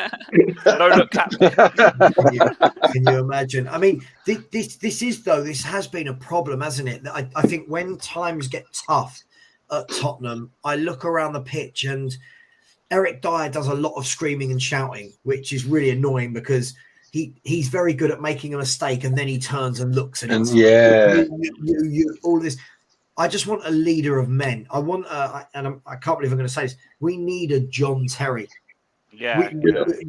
We need that character that, all right, everyone else's club is going to hate this guy, but in his own club, he is God. He is the man. He walks into the changing room and what he says goes. What about Cody? What about Cody? Right. So I had this conversation. It was probably with you because I spend 10% of my life with my wife and 90% with you. I said this the other day about Cody in the summer. I thought for me that what a wonderful option Connor Cody would have been to come into our defence, plays in a back three, plays in the centre of a back three. And it's everyone who plays with Connor Cody talks about how much he talks throughout a game. Yeah. And I don't see Connor Cody ever in the last 5, 6, 7 years making loads of mistakes, or I don't hear about them. He's just a solid Premier League defender. Might not have a sexy name, right? You know, his name isn't Bastoni or Chiellini, but for me, does a job, guys. And he's on loan at Everton, right? Sorry, we can always sex up his name though, can't we? Coadi. Coutinho. Especially Conte. Yeah, exactly. But guys, would he be the worst? Listen, I'm not saying I don't want to go out and sign Bastonis and Skriniars, but you can't spell Bastoni with that. But I think Cody's a good shout. I think Cody's a good shout because obviously he's Premier League experience as well. Right. English quota. Not exactly. He's not a young player, so he's established. Right. And also, I don't know if you heard, but he didn't play much for England, right, under Southgate. But I heard on the radio, or I read somewhere, I can't remember exactly where it was, that even though he wasn't playing, he was still like a massive leader within the squad itself. As in, he was very vocal, very doing lots of leadership sort of things, even though he wasn't even playing. I don't think he played a minute for England. I might be wrong. Absolutely, mate. Listen, I said it in the summer that Everton went and got Tarkowski and Cody, one for free and one on loan. Both of them would upgrade our defence. Yeah, Connor Cody's a definite upgrade on Eric Dyer in every form. And anyone who uses the Eric Dyer can speak multiple languages bullshit, I think Connor Cody does. He speaks Portuguese too. So Don't rule your guy Connor Cody out. I think he offers everything and then a little bit more. I would say that he's probably the option that Tottenham. It's actually a likely buy that if that's something we were actually looking at. But whereas I think Bastoni, obviously Josko Vardiol, and every one of those of that tier, we're not going to spend that money. I don't have any hope that I used to, but we're not going to have any. I don't have any hope that we're going to spend that kind of money on those type of players. Connor Cody, I definitely take him. He's an upgrade over Eric Dyer in every way. Yeah. Also, is Gavardio like a leader though? And are these young centre halves like leaders though? Bastoni, I don't really think so. Nah, not for me. Well, I don't want Vardiol to be my leader. I want Vardiol because he's 20 years old and he's one of the best center backs in the world. That's just, yeah. Put him in the list with Mannion, of players that Tottenham dream about but will never see in a Spurs shirt. Yeah. I could go on and on about those. Yeah. Let me ask everyone in the chat. I mean, give us some names of captain-like materials we could buy, whether it's centre mid, centre back, players that you feel that are achievable. Please don't put in there people that are like Lionel Messi. When it's not achievable. I mean, just achievable players. But it's such an interesting one, isn't it? That we seem to have not got a lot right over the years in terms of our player acquisition, in terms of we haven't got the creativity. We haven't got the captain. We haven't got the wing backs. We haven't got the centre backs. It's kind of like, it's almost like they don't want it to work. Do you know what I mean? It's almost like we don't want to do anything. But a captain for me could sort out a lot of the. Bear with me 1 second. Hello, M.1. Okay. I just thought I'd bring that up. I just find comments like that funny. But a leader, a captain, for me, guys, really could stamp out some of these errors we see just through leadership, positional sense, building players up. Am I asking for too much with that? No. Skriniar, would he cover all those bases? Yeah. Yeah. I think that's a proven leader. I think he would work at the back. He's right there in the middle. I think he checks all the boxes. It's a realistic point. We wanted him before. You know how Daniel Levy likes to wait on a guy for several years until he becomes either undervalued or overvalued. And we did that with Richarlison in some way. I mean, we were linked with him under Poch for 3-4 years, I think. And even I don't think on the Mourinho we were, but and then we end up getting him now when we've got Conte. It's kind of a bit random. But it happens a lot. I think it's difficult because some of the ones we talk about, there'll be players that like lead by example, but I think we need more than that. We need somebody a vocal person, we need a vocal leader. Yeah. Romero's pretty vocal already. I would assume once his English gets a little better, he might feel better about yelling things across the way. But I'm not so sure. I'm not so sure, to be honest. I see him as quite a quiet player at the back. You think so? Is he calm enough to be a captain? That's the problem. That's where you get in the mud. I think if you start, because I think his temper. I don't know if he has a cool head for a captain. I think a captain has to be a little cool head like Kane, and a little strong head like Romero. But that's what I'm saying. I think Højbjerg, if we're looking at someone right now, someone that instead of bringing someone in, that would serve. Yeah, I think Højbjerg would be my go-to. It's unfortunate that it goes Harry Kane, then Ben Davies and Eric Dyer, and then it might be Højbjerg. Ben Davies. There's so many I can think of. Mourinho did that in Europa. Yeah, players that are 45 to 40, sort of. You're looking at players almost from a previous generation that have shown great leadership skills over a long time. Like the De Rossi's and players like that. Because I've got a great keen interest in Ajax. There's even players like Tadic. He's really vocal. He's really good at organising players around him. Never stops talking on the field. You don't spot it necessarily, and it's not always a skill that's associated with being a great player. The ones that really stand out are the ones that are both great players and great leaders, and they are gold dust. Well, I said De Rossi's probably one of the best I can think of it. John Terry, Steven Gerrard. Roy I think Keane. Terry was the best, one of the best, along with Roy Keane. Yeah, he just had that throw. It die for his team sort of thing. Nesta was another one as well. Yeah, sure. Yeah, Nesta was a great leader. Y'all don't think Højbjerg would be a good leader? He's willing to. That man, it was bleeding from his forehead. He wouldn't even let the physio dude finish wrapping him up before he ran out there. He's going head to head with Jose was his manager. He's like, "Nah, fuck you, Jose, get out my way. I'm going to go play." And his shin was falling off. I'm looking at his shin bone. I mean, the guy's a warrior. He's. I don't know if lead by example because sometimes his example is not the greatest, but I think. All the attributes that you guys are listing, I'm like I have a hard time not seeing Højbjerg when I listen to that.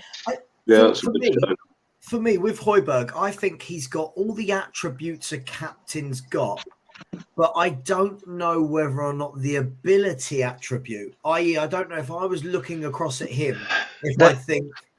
Do as I say, not as I do kind of leadership. Yeah, like I love the whole, he celebrates tackling and, all that kind of stuff. And it's great, but I just don't know whether I'd look across to him in the changing room and think, yeah, that's my leader.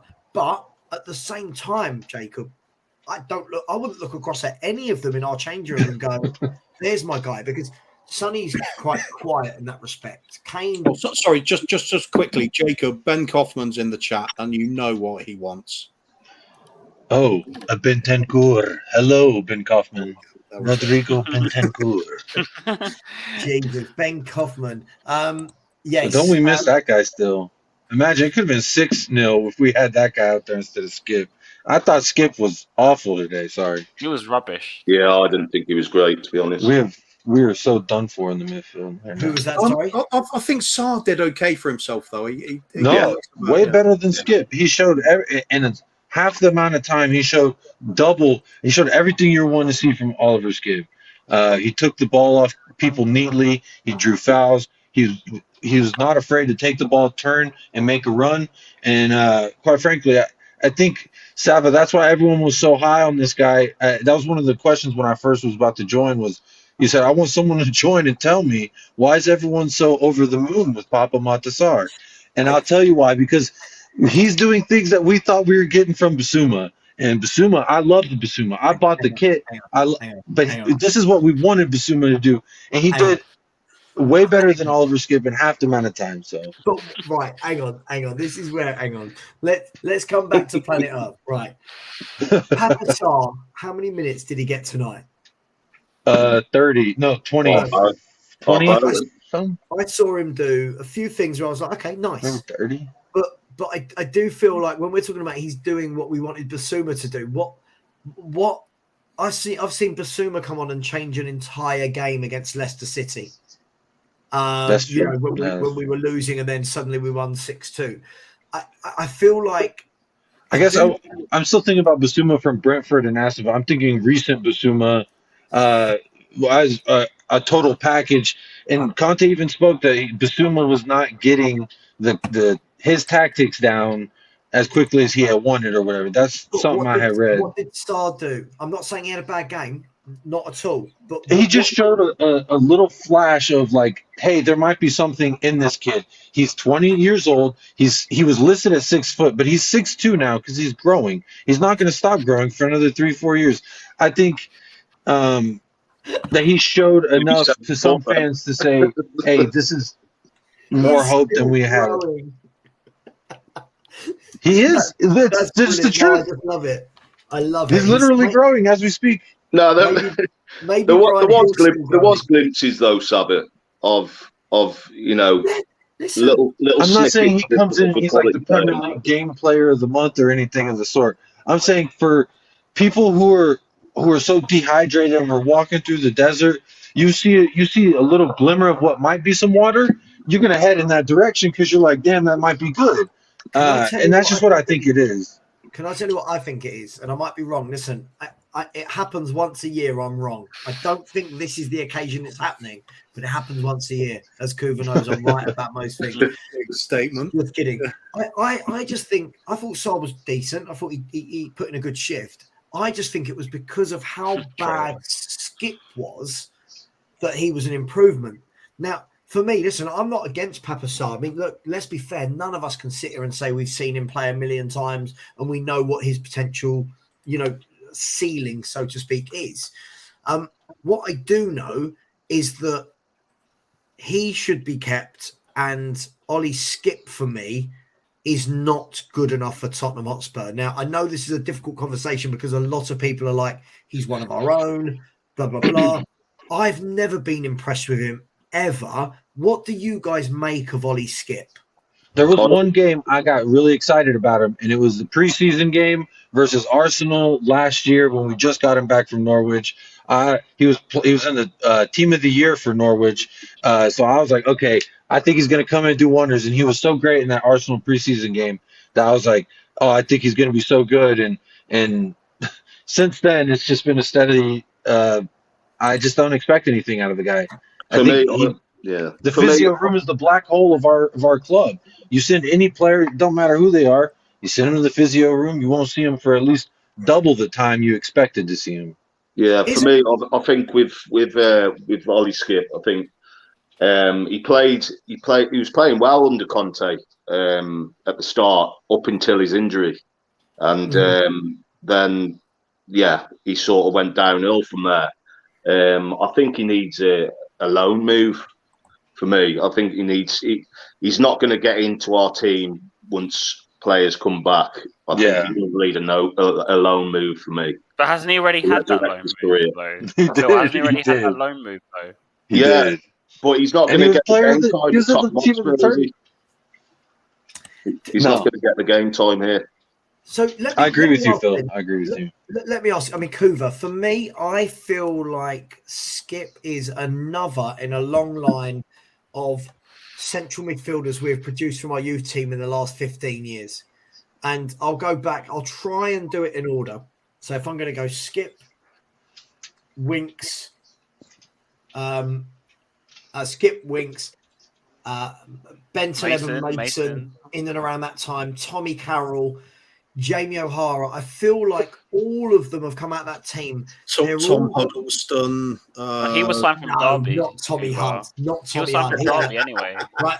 But they've all these players seem to have come through the youth team.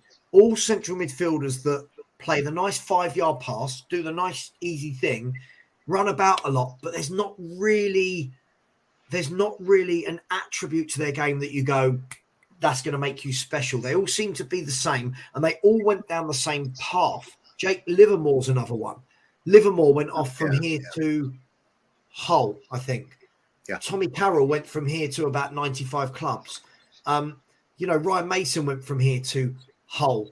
Harry Winks has gone from here to sitting on the injury bench somewhere in Italy or whatever he's doing. Do you know what I mean? I feel like they're all the same, Kuva. Yeah. Cookie cutter molds for most of the players coming out of the academy. Yeah, and it's by design as well. It's we've got from the top. Yeah, just want them to be all of the same style because we don't know who a manager's going to be from year to year. You can't get somebody that's going to play Pep's level of football and then bring in Mourinho and use him. You can't bring in a Conte style player and then sack him and get Posh in. It's no good. Has to be this sort of bland, does the basics well, tries to look technically adept, and can move the ball around in short distances and side to side, maintaining possession. If they can do that, we look to sell them on. Maybe we'll get 50 to 200 grand off each of these. We don't sell many of them for big money. They'll leave on freeze and go to teams and then shine. Yeah. When you look at like, okay, so for example, in the last sort of 4 or 5 years, Chelsea in that midfield area have brought out Ruben Loftus-Cheek and Mason Mount. Liverpool for that decade had, Steven Gerrard. They're bringing through players now like Curtis Jones that have got a little bit about them. You got Foden as well for City.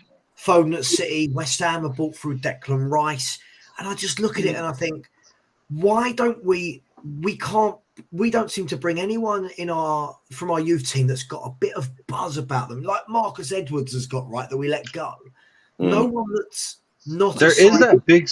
Alfie Devine's a promising player. But that's been Possibly, like 3 even years. as Hasn't it another been like one. 3 years? That's been 3 years I've heard Alfie Devine's promising. I'm waiting to see when Alfie He's only Devine's. 18. He's still 18. Is he 18 now? I'll 18? find out. I feel like when we had Jose, I was hearing, he really likes Alfie Devine. Everyone raised, and then Nuno's, really like Alfie Devine. And I'm just wondering, where's Alfie Devine? Why don't I see him if he's so good? And that could just be because of systematic problems of Tottenham. But there is a guy that Tottenham youth just recently signed, a big striker. I actually think that he scored like 16 goals in 4 games or something for the team we signed him from. So Alfie Devine turned 18 in August. I mean, he's I could be his dad and Kuva could be his granddad. I mean, it's like he's a brother. Shots fired tonight. Damn. But do you see what I mean? Even when you look at the other one who came off the bench tonight, Harvey White. How old is Phil Foden whenever he first popped in the scene? Oh, Phil Foden was playing for City at like 16, 17, wasn't he? He's a different. That's different level though, isn't it? That's one of those youngsters. Harvey Elliott's 19. He's starting for Liverpool. He started for him before his injury. He was given a chance. He was given a chance as well, though, Savva. Do you know what I mean? These young players in our youth system aren't getting a chance. That's very fair. That's why you have to ask yourself: Is Conte that guy? Is Conte that guy that will go? Hang on, I've got Basuma, Bentancur, Højbjerg, Skip, Sarr. I tell you what, and Harvey White. I'll tell you what. Let me get this 18-year-old out of the youth team and jump all of them. I'm not sure he's that manager. If I'm honest, I feel like there's too much pressure on him to succeed at Spurs. It's not the right time to do it now. So why Harvey White and not Alfie Devine? Is it just because of age? Harvey White. He's 22. Harvey White. And he's had loans out and But Harvey White is exactly the same. What you were saying, Kuvas, cookie cutter, decent on the ball, 5 yard 10. You know, it's almost like we don't want. I fail to believe that no attacking wingers or forwards have come out of that academy since Harry Kane. Like I fail to believe. Like was it McQueedy or McQueedy who went to Holland? McQueedy. Yeah. He plays for PSV. Yeah, he's doing great at PSV, by the way. Is that the one we're keeping an eye on as well still now, I think?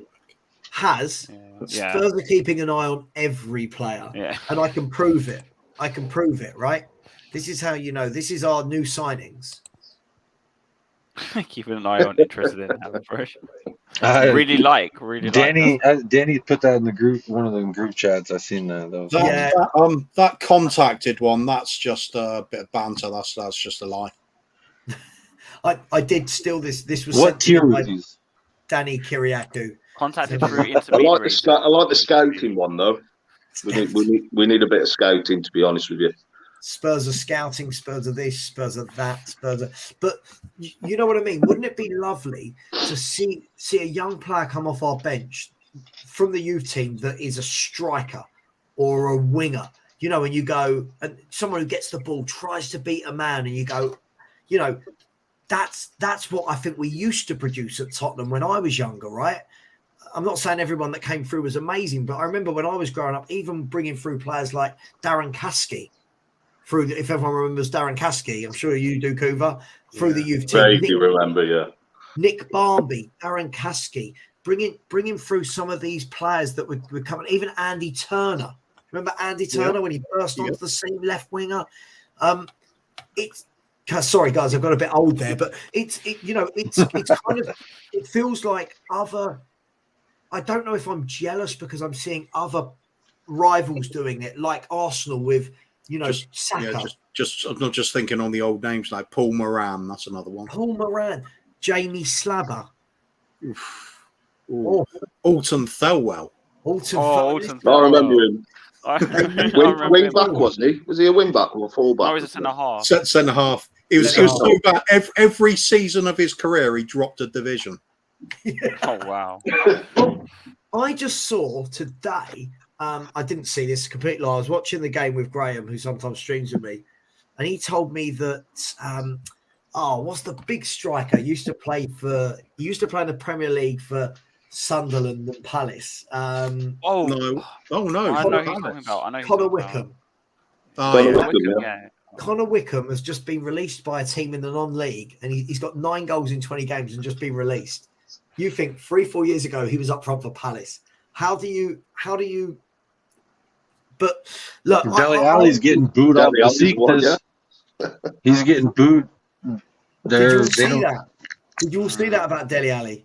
No surprise for me because he don't. Such a shame. Such a shame. That one sucks, man. That Phil, one sucks. Let me ask you, Phil. In the history of the Premier League, and I'm not just talking Tottenham Hotspur, have you ever seen a player fall from grace as quickly as Dele Alli? No. Can anyone think of names? No. Not one. No. Hossam Ghali. Hossam Ghali. Wow. Where did you pluck that from? Well, just remember him throwing the shirt on the ground. He was done pretty damn quick then, wasn't he? I mean, like, Dele Alli's here one day playing for England in World Cups. Spurs fans are going, I wouldn't even accept 150 million for him. The goal he scored against Palace. The goal he scored against Palace. The next thing we know, we're having to beg Everton to take him for free, basically. Liam in the chat has just nailed it. We'll cover all his wages. We'll cover all his wages. Just fucking take the guy. Liam 1 in chat has nailed it. There's no argument there with his suggestion. This one? Yep. I mean, yeah, this is dangerous ground to be talking about. But did he play for England? Yeah. Yeah, he did. Okay. He was a regular for England. I mean, okay. What I would say is Mason Greenwood hasn't sort of gone away a fall from grace because of his ability. It's probably, can we call it extracurricular activities? Yeah. But maybe that's what led Dele Alli down his road. Fortnite. There's people, parents are suing Fortnite for how addictive it is to their children and how their children's like behaviors have all changed because of that game. And hey, I wouldn't put it past the fact that maybe he got too warped into that game and took him off. And children are now shooting their parents in record numbers. And sadly, yes, in the States that is the case. Yes. I mean, but let's talk about it. I mean, the Dele Alli thing was. It sounds like Spurs to me. He was scoring or assisting every game, and teams didn't know how to defend against him because he wasn't really playing in a set position. You know, as I said, playing for England, and then all of a sudden he kind of just got worse and worse and worse. Then he had that overhead kick, didn't he, against that team who were in like the 15th division of like Albania or something, and everyone went mental. Do you remember that game? I loved it. Right. I remember very vividly. Yes, the bicycle. And then every manager that came in, it was maybe this manager can get the best out of Dele Alli. Oh, maybe. I just think he's fell out of love for the game. To be honest, I think he's more social media.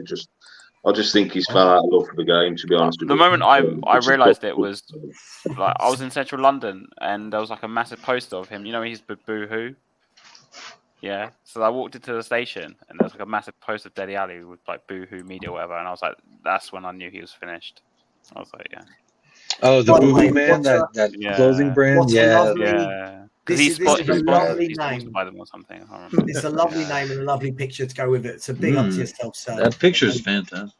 Yeah, God, my old YouTube channel feels forever ago now.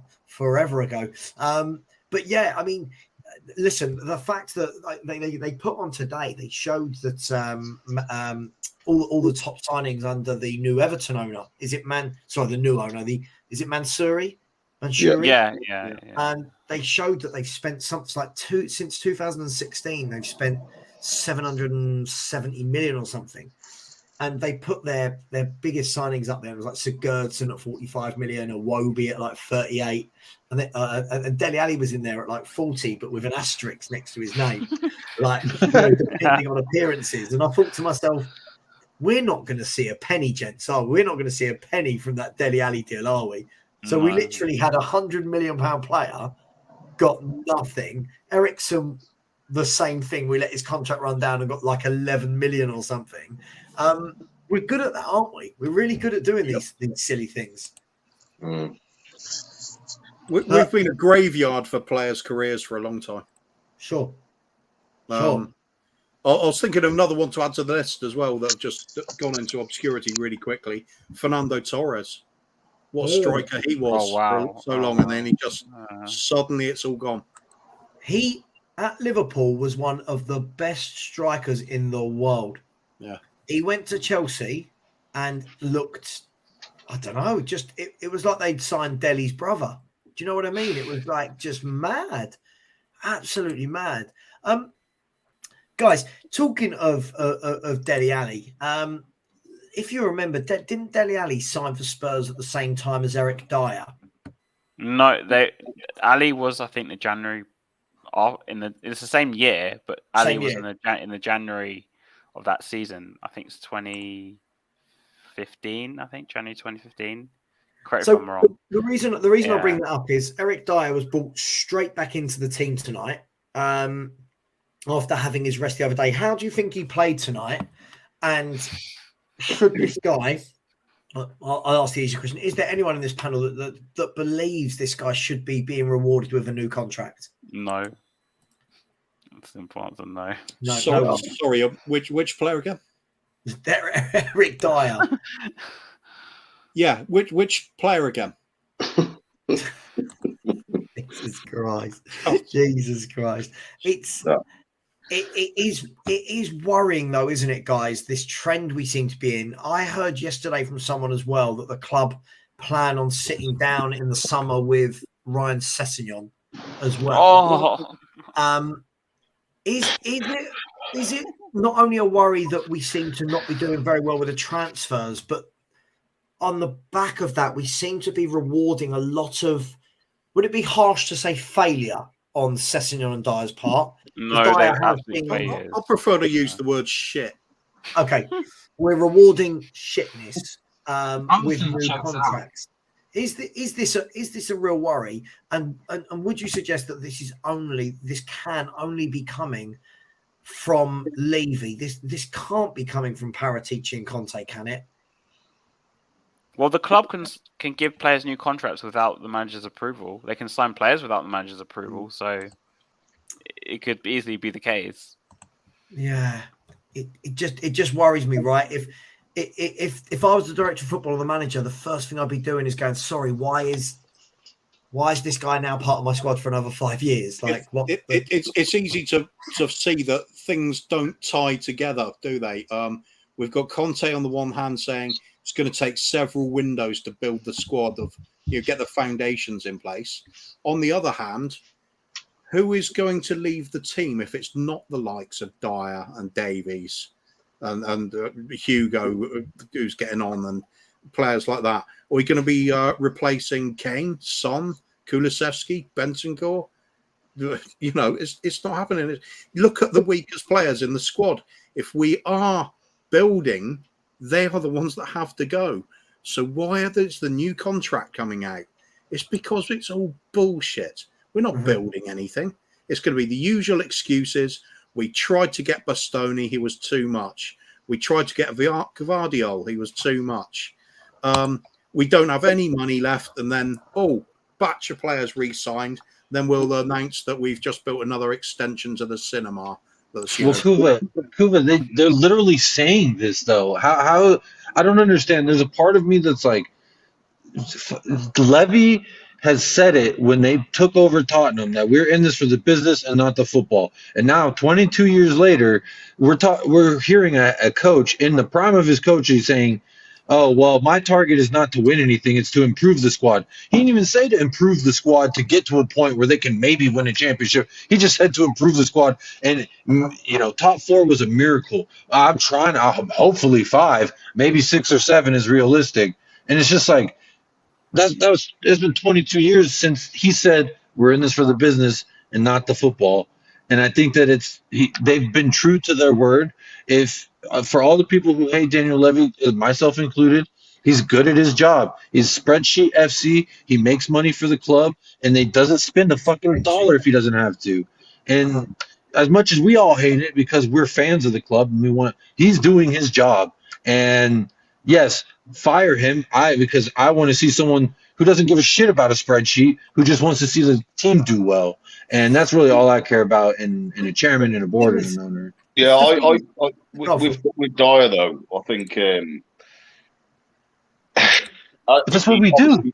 He's Of course, not. we sign Eric Dyer. Yeah, to be honest, I'd keep him maybe for backup, as you know what I mean. Probably just backup, to be honest. Get him the fuck out! Not even. He's a parasite in the locker room. He's the one that every year is going to the journal saying, "Oh, this is Poch's his training's too intense," and then Jose, his training's not intense enough, and now Conte, his training's too demanding. Who do you think is the one every time leaking the same shit to the same people? You're not gonna get a lot of money for him, though, are you? It doesn't matter. I'll take 10. I'll take 10. Get rid of him. Or I'll give you 10 and him for Connor Cody, like Savva was honestly, talking Jacob, about. I pay a club to take Eric Dyer. That's how. I'll pay you. Just give me somebody who I don't even care. If you got a big social media following, just get Eric Dyer the fuck out. He's been here long enough. 9 years as a center back in your club. Ben Davies, you got to go to. Sanchez, your time's run up. It's time. How long's he got left on his contract? I don't know. I'm pretty sure he's got another couple of years still to go. Yeah. Dyer or Davies? Dyer. Davies signed a new contract last summer, didn't he? Can anyone in the chat let us know how much of the contract Dyer's got left? Because Ben Davies had 2 years left, but they gave him a third year. You know, when you think, why are you doing that now? Like, whose decision was that? But I'd rather Davies than Dyer. I think Davies is more consistent than Dyer is. Yeah, it's like asking if I want I don't know. It's like asking if I want an after eight or a fruit and nut. I don't want. These are the cards. These are the cards we're being dealt, though, isn't it? We're talking about Dyer and Davies. Do you know what I mean? It's bad. Let's say you're building your home and they're like, "Here's a pile of shit, or here's some vomit. Which one do you want to build your house with?" I don't know. I don't want either. Okay, so there you go. Just to highlight the type of defenders we got anyway. Against Villa, the 2 goals we conceded. Hugo miscontrolled. You know, sometimes you save it and it bounces out. It happens. Goalkeeping's a bloody difficult profession. But then you look at who was the one smart enough to come in and at least make an effort to get the follow-up. We had Ben Davies doing one of the covering runs while the rest of the defence stood still. And I think it was Longley did the other one. The rest of the defence is static. It's unbelievably bad defending. Yeah, Romero was static as well. He was static. We're talking about extending these contracts. Jesus Christ! Let's be clear. The fact that he's been the amount of managers. Sorry. Let's be clear about Eric Dyer. When we signed him, 9, 10 years ago, or 50 years ago, whatever the fuck it was now, we were taking on a player that Everton didn't want at the price of £5 million. Yet we did. Then Pochettino tries to do something with. Well, no, it was AVB first, wasn't it? Surely. No, it was Pochettino. They signed him as a club signing for $4 million. His first game was that goal against West Ham. Yeah, it must be Pochettino. Yeah. Anyway, basically, we had the first manager he works under at our club. Doesn't rate him as a centre back. Has to put him into midfield to get something out of him. And then drops him from that as well because he's no good at that. Then Mourinho comes back to try and get a tune out of him. Says, "What do you want to be? A central defender?" Throws him in. Realizes after a while he has to pull him out of the team because he's shit. And then we get Nuno back in. Oh, back in the team he goes. Nuno's out this time because he didn't learn quick enough. And then Conte's back in, and he's back in the team yet again. The player that Everton didn't want is somehow good enough for us for a fucking decade. Kuva, he's part of that tripod. Now, hear me out on this, right? For the last 6, 7, 8 years, whenever Spurs are going through a tough spell, whenever we get knocked out of a competition, they either send out Lloris, Kane, or Dyer to have we're going to learn, we're going to get stronger from this. We will, you know, the usual. That's why they like Dyer. Dyer is the ultimate club man. He's been there forever. He can play supposedly right back, centre back, and defensive midfield, but not very good in any of them. But he is that guy. He is the screamer, the shouter, the passion merchant, and that's why I think we're seeing, Jacob, sorry, mate. I've just seen you need to go. So listen, much love. Thanks for coming on, dude. No, thank you for having me. No Cheers, worries, Jacob. Nice one, mate. Big ups, everyone. Hope you have a great rest of your day. Hey, Kuva, come on. Tell me one more time that the treble's on. Tell me one more time that the treble's on. Not this season. Oh, no, come on. It's on again. We won The again. treble's on. We beat them 4-0. Come on. Insane winning streak of one. Let's go, The treble Kuva. is on. Let's go, My Kuva. The God. treble is on. Let's have Don't- it. Treble is on. Hopefully we don't lose those fucking Portsmouth going to the North London Derby with only the double to win. Come on. No, what? Come No one on. wants a double. They It's couldn't not worth it. Not worth Big winning a up, double. Savva. Thanks for having me, y'all. Have a good Take night. care, man. Take care. Good. Guys, look, going to go for 10 more minutes. For the last 10 minutes, I want to discuss our next 4 Premier League games.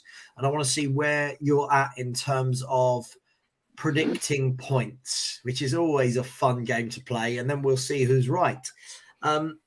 We won't see who's right tonight because those games won't take place tonight. But the next 4 games are Arsenal. I'm not counting Portsmouth, by the way. I'm not counting Portsmouth. Arsenal next Sunday in the North London Derby, followed by Manchester City away, followed by Fulham away, followed by Manchester City at home. I mean, obviously the next 3 of the 4 games we want is the top 2, obviously, right? That's just how it works. I'm going to start with you, Haz. 4 games, okay. 2 at home, 2 away, 2 against City, 1 against Arsenal, 1 against an informed Fulham team. At a really tight little ground like Craven Cottage. What are you giving me points wise on my return out of 12? What are you giving me? 4. 4. Where are they coming from? Okay, so we'll lose to Arsenal, we'll lose to City the first 2 games. I think we'll win at Fulham and we'll get a draw against City. You think we'll draw with City at home? Yeah. Okay. It'll be very boring, but I think we'll draw the game. Yeah. You think it'll be boring? Yeah. Okay. All right. Phil, are you seeing his 4? Are you raising his 4? I think we'll get 7. 7? I think we'll get 7 from that. I think we'll beat Fulham. I think we'll beat Arsenal at home. And I think we'll draw against City at home. Okay. So we're talking about 1 win away at Fulham, 1 win at home against the Arsenal, and then a draw against one of the games against Man City. Against City at home. We won't beat them. Home. Yeah. Okay, so we've gone from 4 to 7. Kuva, would you like get to 12? Would you like to meet? Honestly, have you run out of alcohol from Christmas yet? No, big up, mate. Somebody's got to have some hope because I certainly don't. Kuva, he's drinking it now. Look, that's it. It's to do. Opinion based on alcohol. His Christmas tree was about 400 foot tall. There was just boxes of alcohol. Yeah.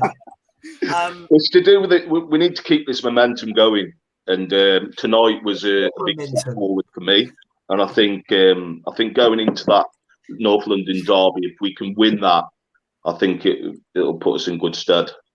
I think we will beat Arsenal. I think we will get the crowd behind us, have these players back that we need, and then kick on.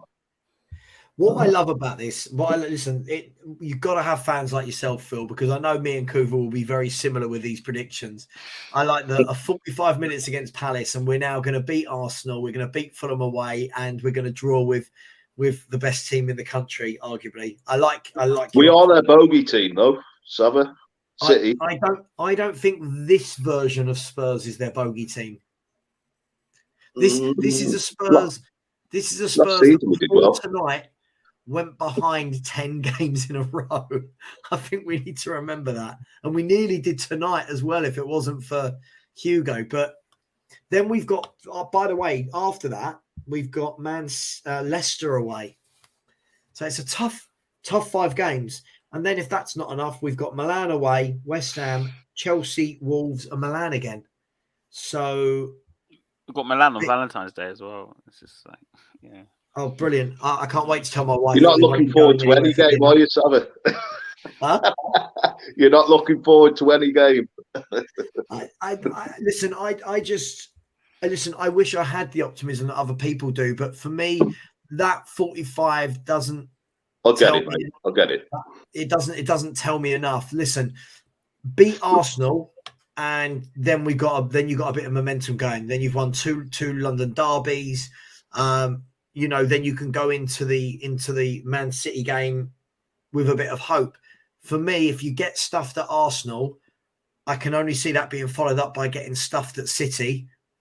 And it's all ifs, buts, and maybes. None of us know, right? I think Arsenal is a make and break game for our season. I think that is a crucial game in the season. If we win against Arsenal, it boosts our confidence for the upcoming games against City.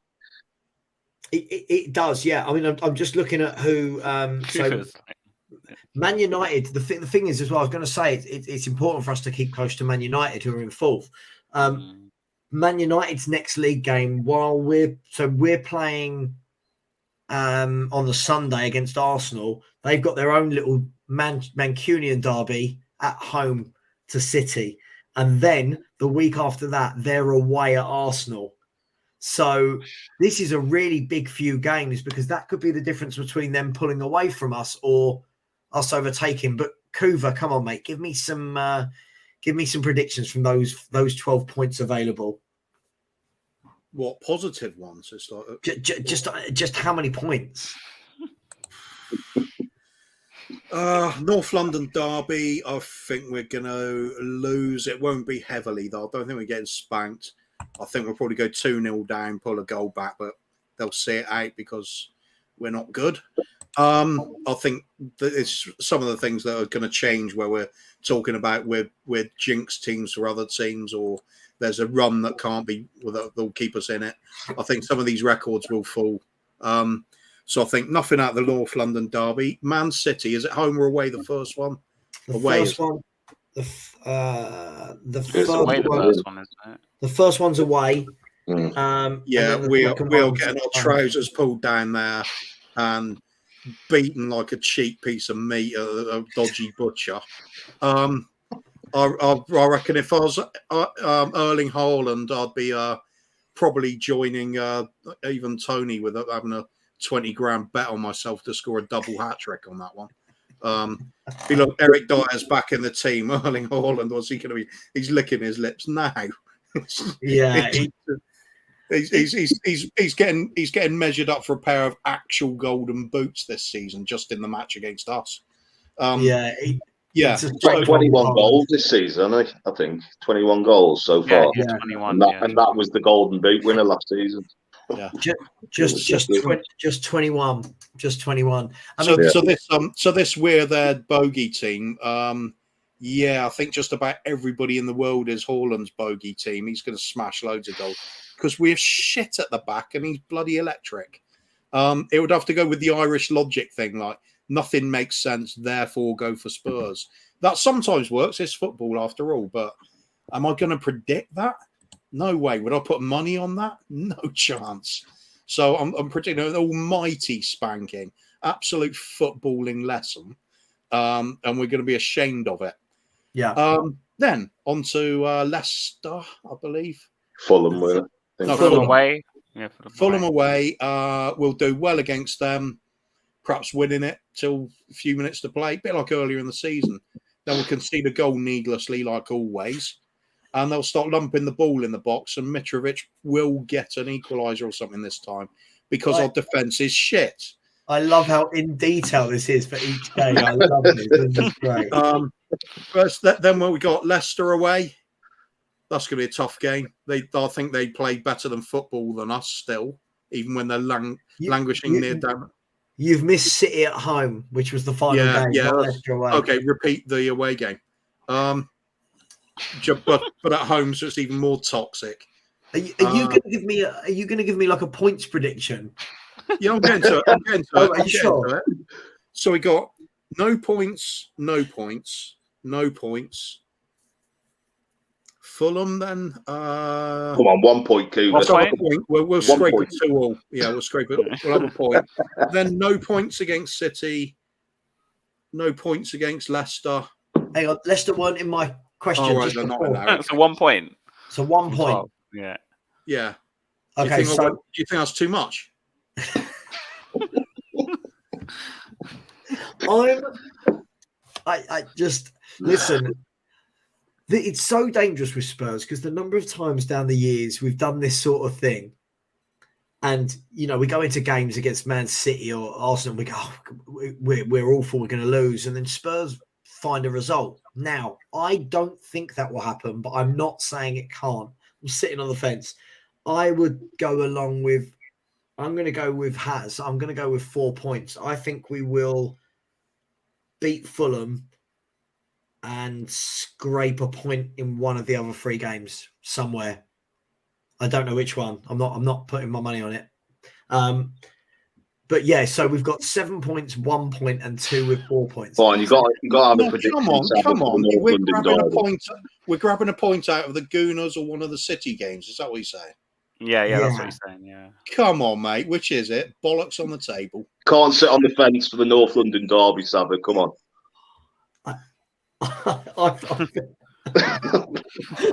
No, because someone will clip this and then I'll never hear it. I'm getting done and you know it. Do you know what? I'm trying to be positive. I actually agree with you. There we go. I'm going to change it. I think we'll get 3 points. I think we'll beat Fulham away. And I think we will lose the other 3. Now, because I've said that, hopefully I've given Spurs luck. We beat Arsenal and then get 12 points out of 12. But massive 4 games, right? These are the games that determine because during that 12 points, the teams around us will inevitably be picking up 5, 6, 7, 8 points of their own. Wait a minute. What's the dates on the which? Oh, hang on. I'll look it up myself. Isn't it one of the City games midweek? I think. Yeah. Wednesday. No, it's a Thursday. Oh, Thursday. Yeah, because we've got the North London derby next Sunday, which is the 15th, and then the 16th. Yeah, and then the Thursday 19th is Man City away. That'll be fun. And then we travel back from Manchester and then travel to Fulham. Wait a minute. I've got to change my prediction. I've just looked at the dates of things. The home game against City is in February. Is on February the 5th. We'll have new manager bounce at that point. Ryan Mason for the win. Yeah. Oh god, Ryan Mason's going to beat Man City in revenge for the cup final that he lost. Is that what we're saying, Kuva? But yeah, we're just bollocks, mate. We are bollocks. But your predictions change who we get in January, or is it with this squad that we've got now? If we won't sign anyone by then anyway. We won't wait. It's not the 31st, so yeah. If we make some proper signings in January, God, yeah, we could probably do something. Maybe. I just don't think we'll get anyone. I just don't believe we're going to bring anyone of note. That's the thing. We might bring players in. To make a difference. Yeah, I don't believe, are we going to go and get that right wing back that Antonio Conte says, right, bang, you're straight in my 11. Listen, I want to be wrong. I really want to be wrong. But I got excited about Basuma coming in and he didn't go straight into the 11. So I don't think it makes a difference. We've got Arsenal in, we've got Arsenal in what, 6 days? 10 days. 10. Sorry. My maths is 14th for January. What day is it? Wednesday. Sorry. Wednesday. Yes. I thought it was. Ignore me. So we've got Arsenal in 10 days, and even if we get a player in the next week, they won't come in, train, be ready, and play. Then 3 or 4 days later, we're away at City. I can't imagine that there'll be a lot of training going on between those 2 games. Yeah, I can't see any new players starting until the Tottenham home game v City in February. But look, guys, just the last thing. I should probably read out some super chats, actually. Ben, big yourself up, mate. If you don't know Ben, get to know Ben. Get down to his coffee shop. Ben, post in the chat where your coffee shop is. And said, at least when we lose to Milan, I can go to my favourite restaurant and guzzle some Barolo. Meeting Lautaro that should be fun. I don't know what any of that means, but I liked it as a I think it's sentence. Lautaro Martinez. Yeah. I liked it as a sentence. That's all I know. I don't know why I liked it. It just Lautaro must sounded be some nice. alcoholic, Italian alcoholic stuff. I don't know. And Jack, thank you for the super chat. Has said we beat Palace and thrashed him 4-0. I can't obviously see our next 2 games being like that. Palace are dead. Respect Savva Talks football. Yes, that should be a demand. Everyone respect Savva Talks football. Guys, just quickly before we go, Milan. Milan home, Milan away, Milan Champions League. A dead league. I keep being told over in Italy, Milan aren't that good. What are we saying, guys? What are we saying about AC Milan in the Champions League? Lose the first leg 3-0, win the second leg 3-0, go out on penalties. Wow, that's very specific. That'll be Spursy, won't it? That would be Spursy. Throw it away, gain it back, throw it away.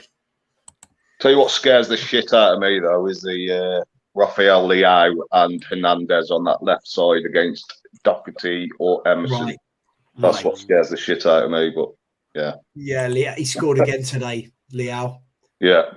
He scored again. There was I've watched 3 Italian games today. There's some good footballers out there, some good players. I think we'll lose the first leg 2-0 and we'll win the second leg 1-0. Was it away first at Milan? First leg is at the San Siro. That gives us a little bit of a chance. I think having the away leg first is better. If we can keep a clean sheet there somehow, then we might have a chance. But I don't know. It's going to be difficult. It's a strange one, isn't it, Kuva, with Milan? Because that the Italian league's a strange league for me. I actually enjoy watching some of the Italian league, but they seem to win week in, week out. But I don't ever watch them and think they're brilliant. Do you know what I mean? They just seem to have enough to get it done. But are you worried again about them with players like Rafael? It's kind of the same with the Italian national team, isn't it? They don't always impress, but they're going to get what they've done over the line. I really can't predict it. Like I said, there's just this wild inconsistency with us, and I don't think Milan are as strong as you'd imagine from an Italian Champions League team. Yeah, I think they kind of scrape through a little bit for me, but I'm not confident. I'll take whatever we get, as long as we don't look like a complete tits again. You know, it really reminds me of. I know, obviously, that Milan are not the same level as they were, but when we played Juventus under Pochettino, we got knocked out. That's the feeling I get. Getting knocked out. Yeah. That was the game where we saw one manager with a masterclass and one manager not have a reaction. Do you remember? We were all over them, and then. They brought on. Dybala came on with someone else. I can't remember. I want to say Lichtstein or someone like that. Yeah. I don't know. And then they just murdered us, didn't they? But guys, I am going to end it there because I just realised it is 12:15, and I'm getting old and I do need some beauty sleep. And I know I look 21, but I'm actually not.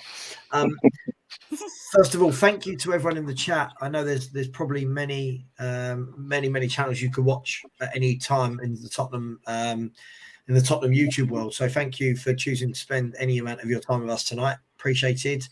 Thank you, Phil, for sticking around. Thank you, much appreciated. No problem. Always welcome to come back on. Always a pleasure, my man. Always a pleasure. Kuva, I'll probably do something with you tomorrow. Yeah, I will.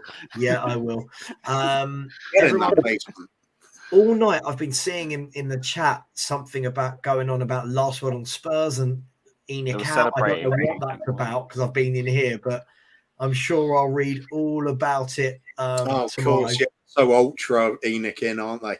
Right. Did you not see their chat though? The past few streams, it's literally everyone just saying leave it out, Enoch out. Literally, that's all I read in the chat. Oh, I see. Yeah, no.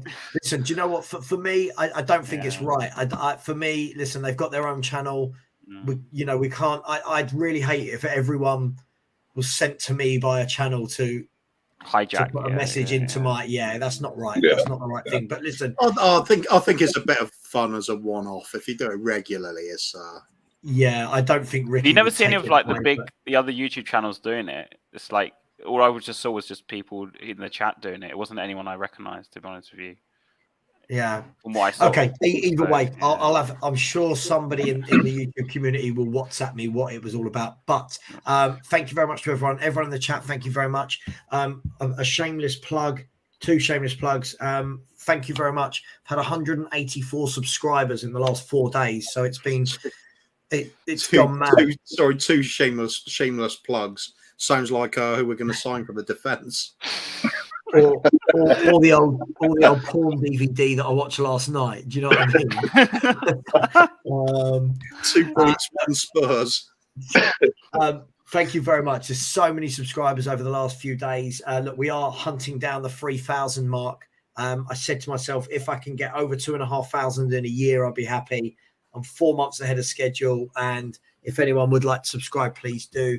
Please subscribe to Has. Do you want to tell people about your channel? Yeah, so it's Hasper TV. And if you want to hear me ranting about Levy, you can follow me at Hasper92. And I'm streaming tomorrow at 5:30. So, yeah.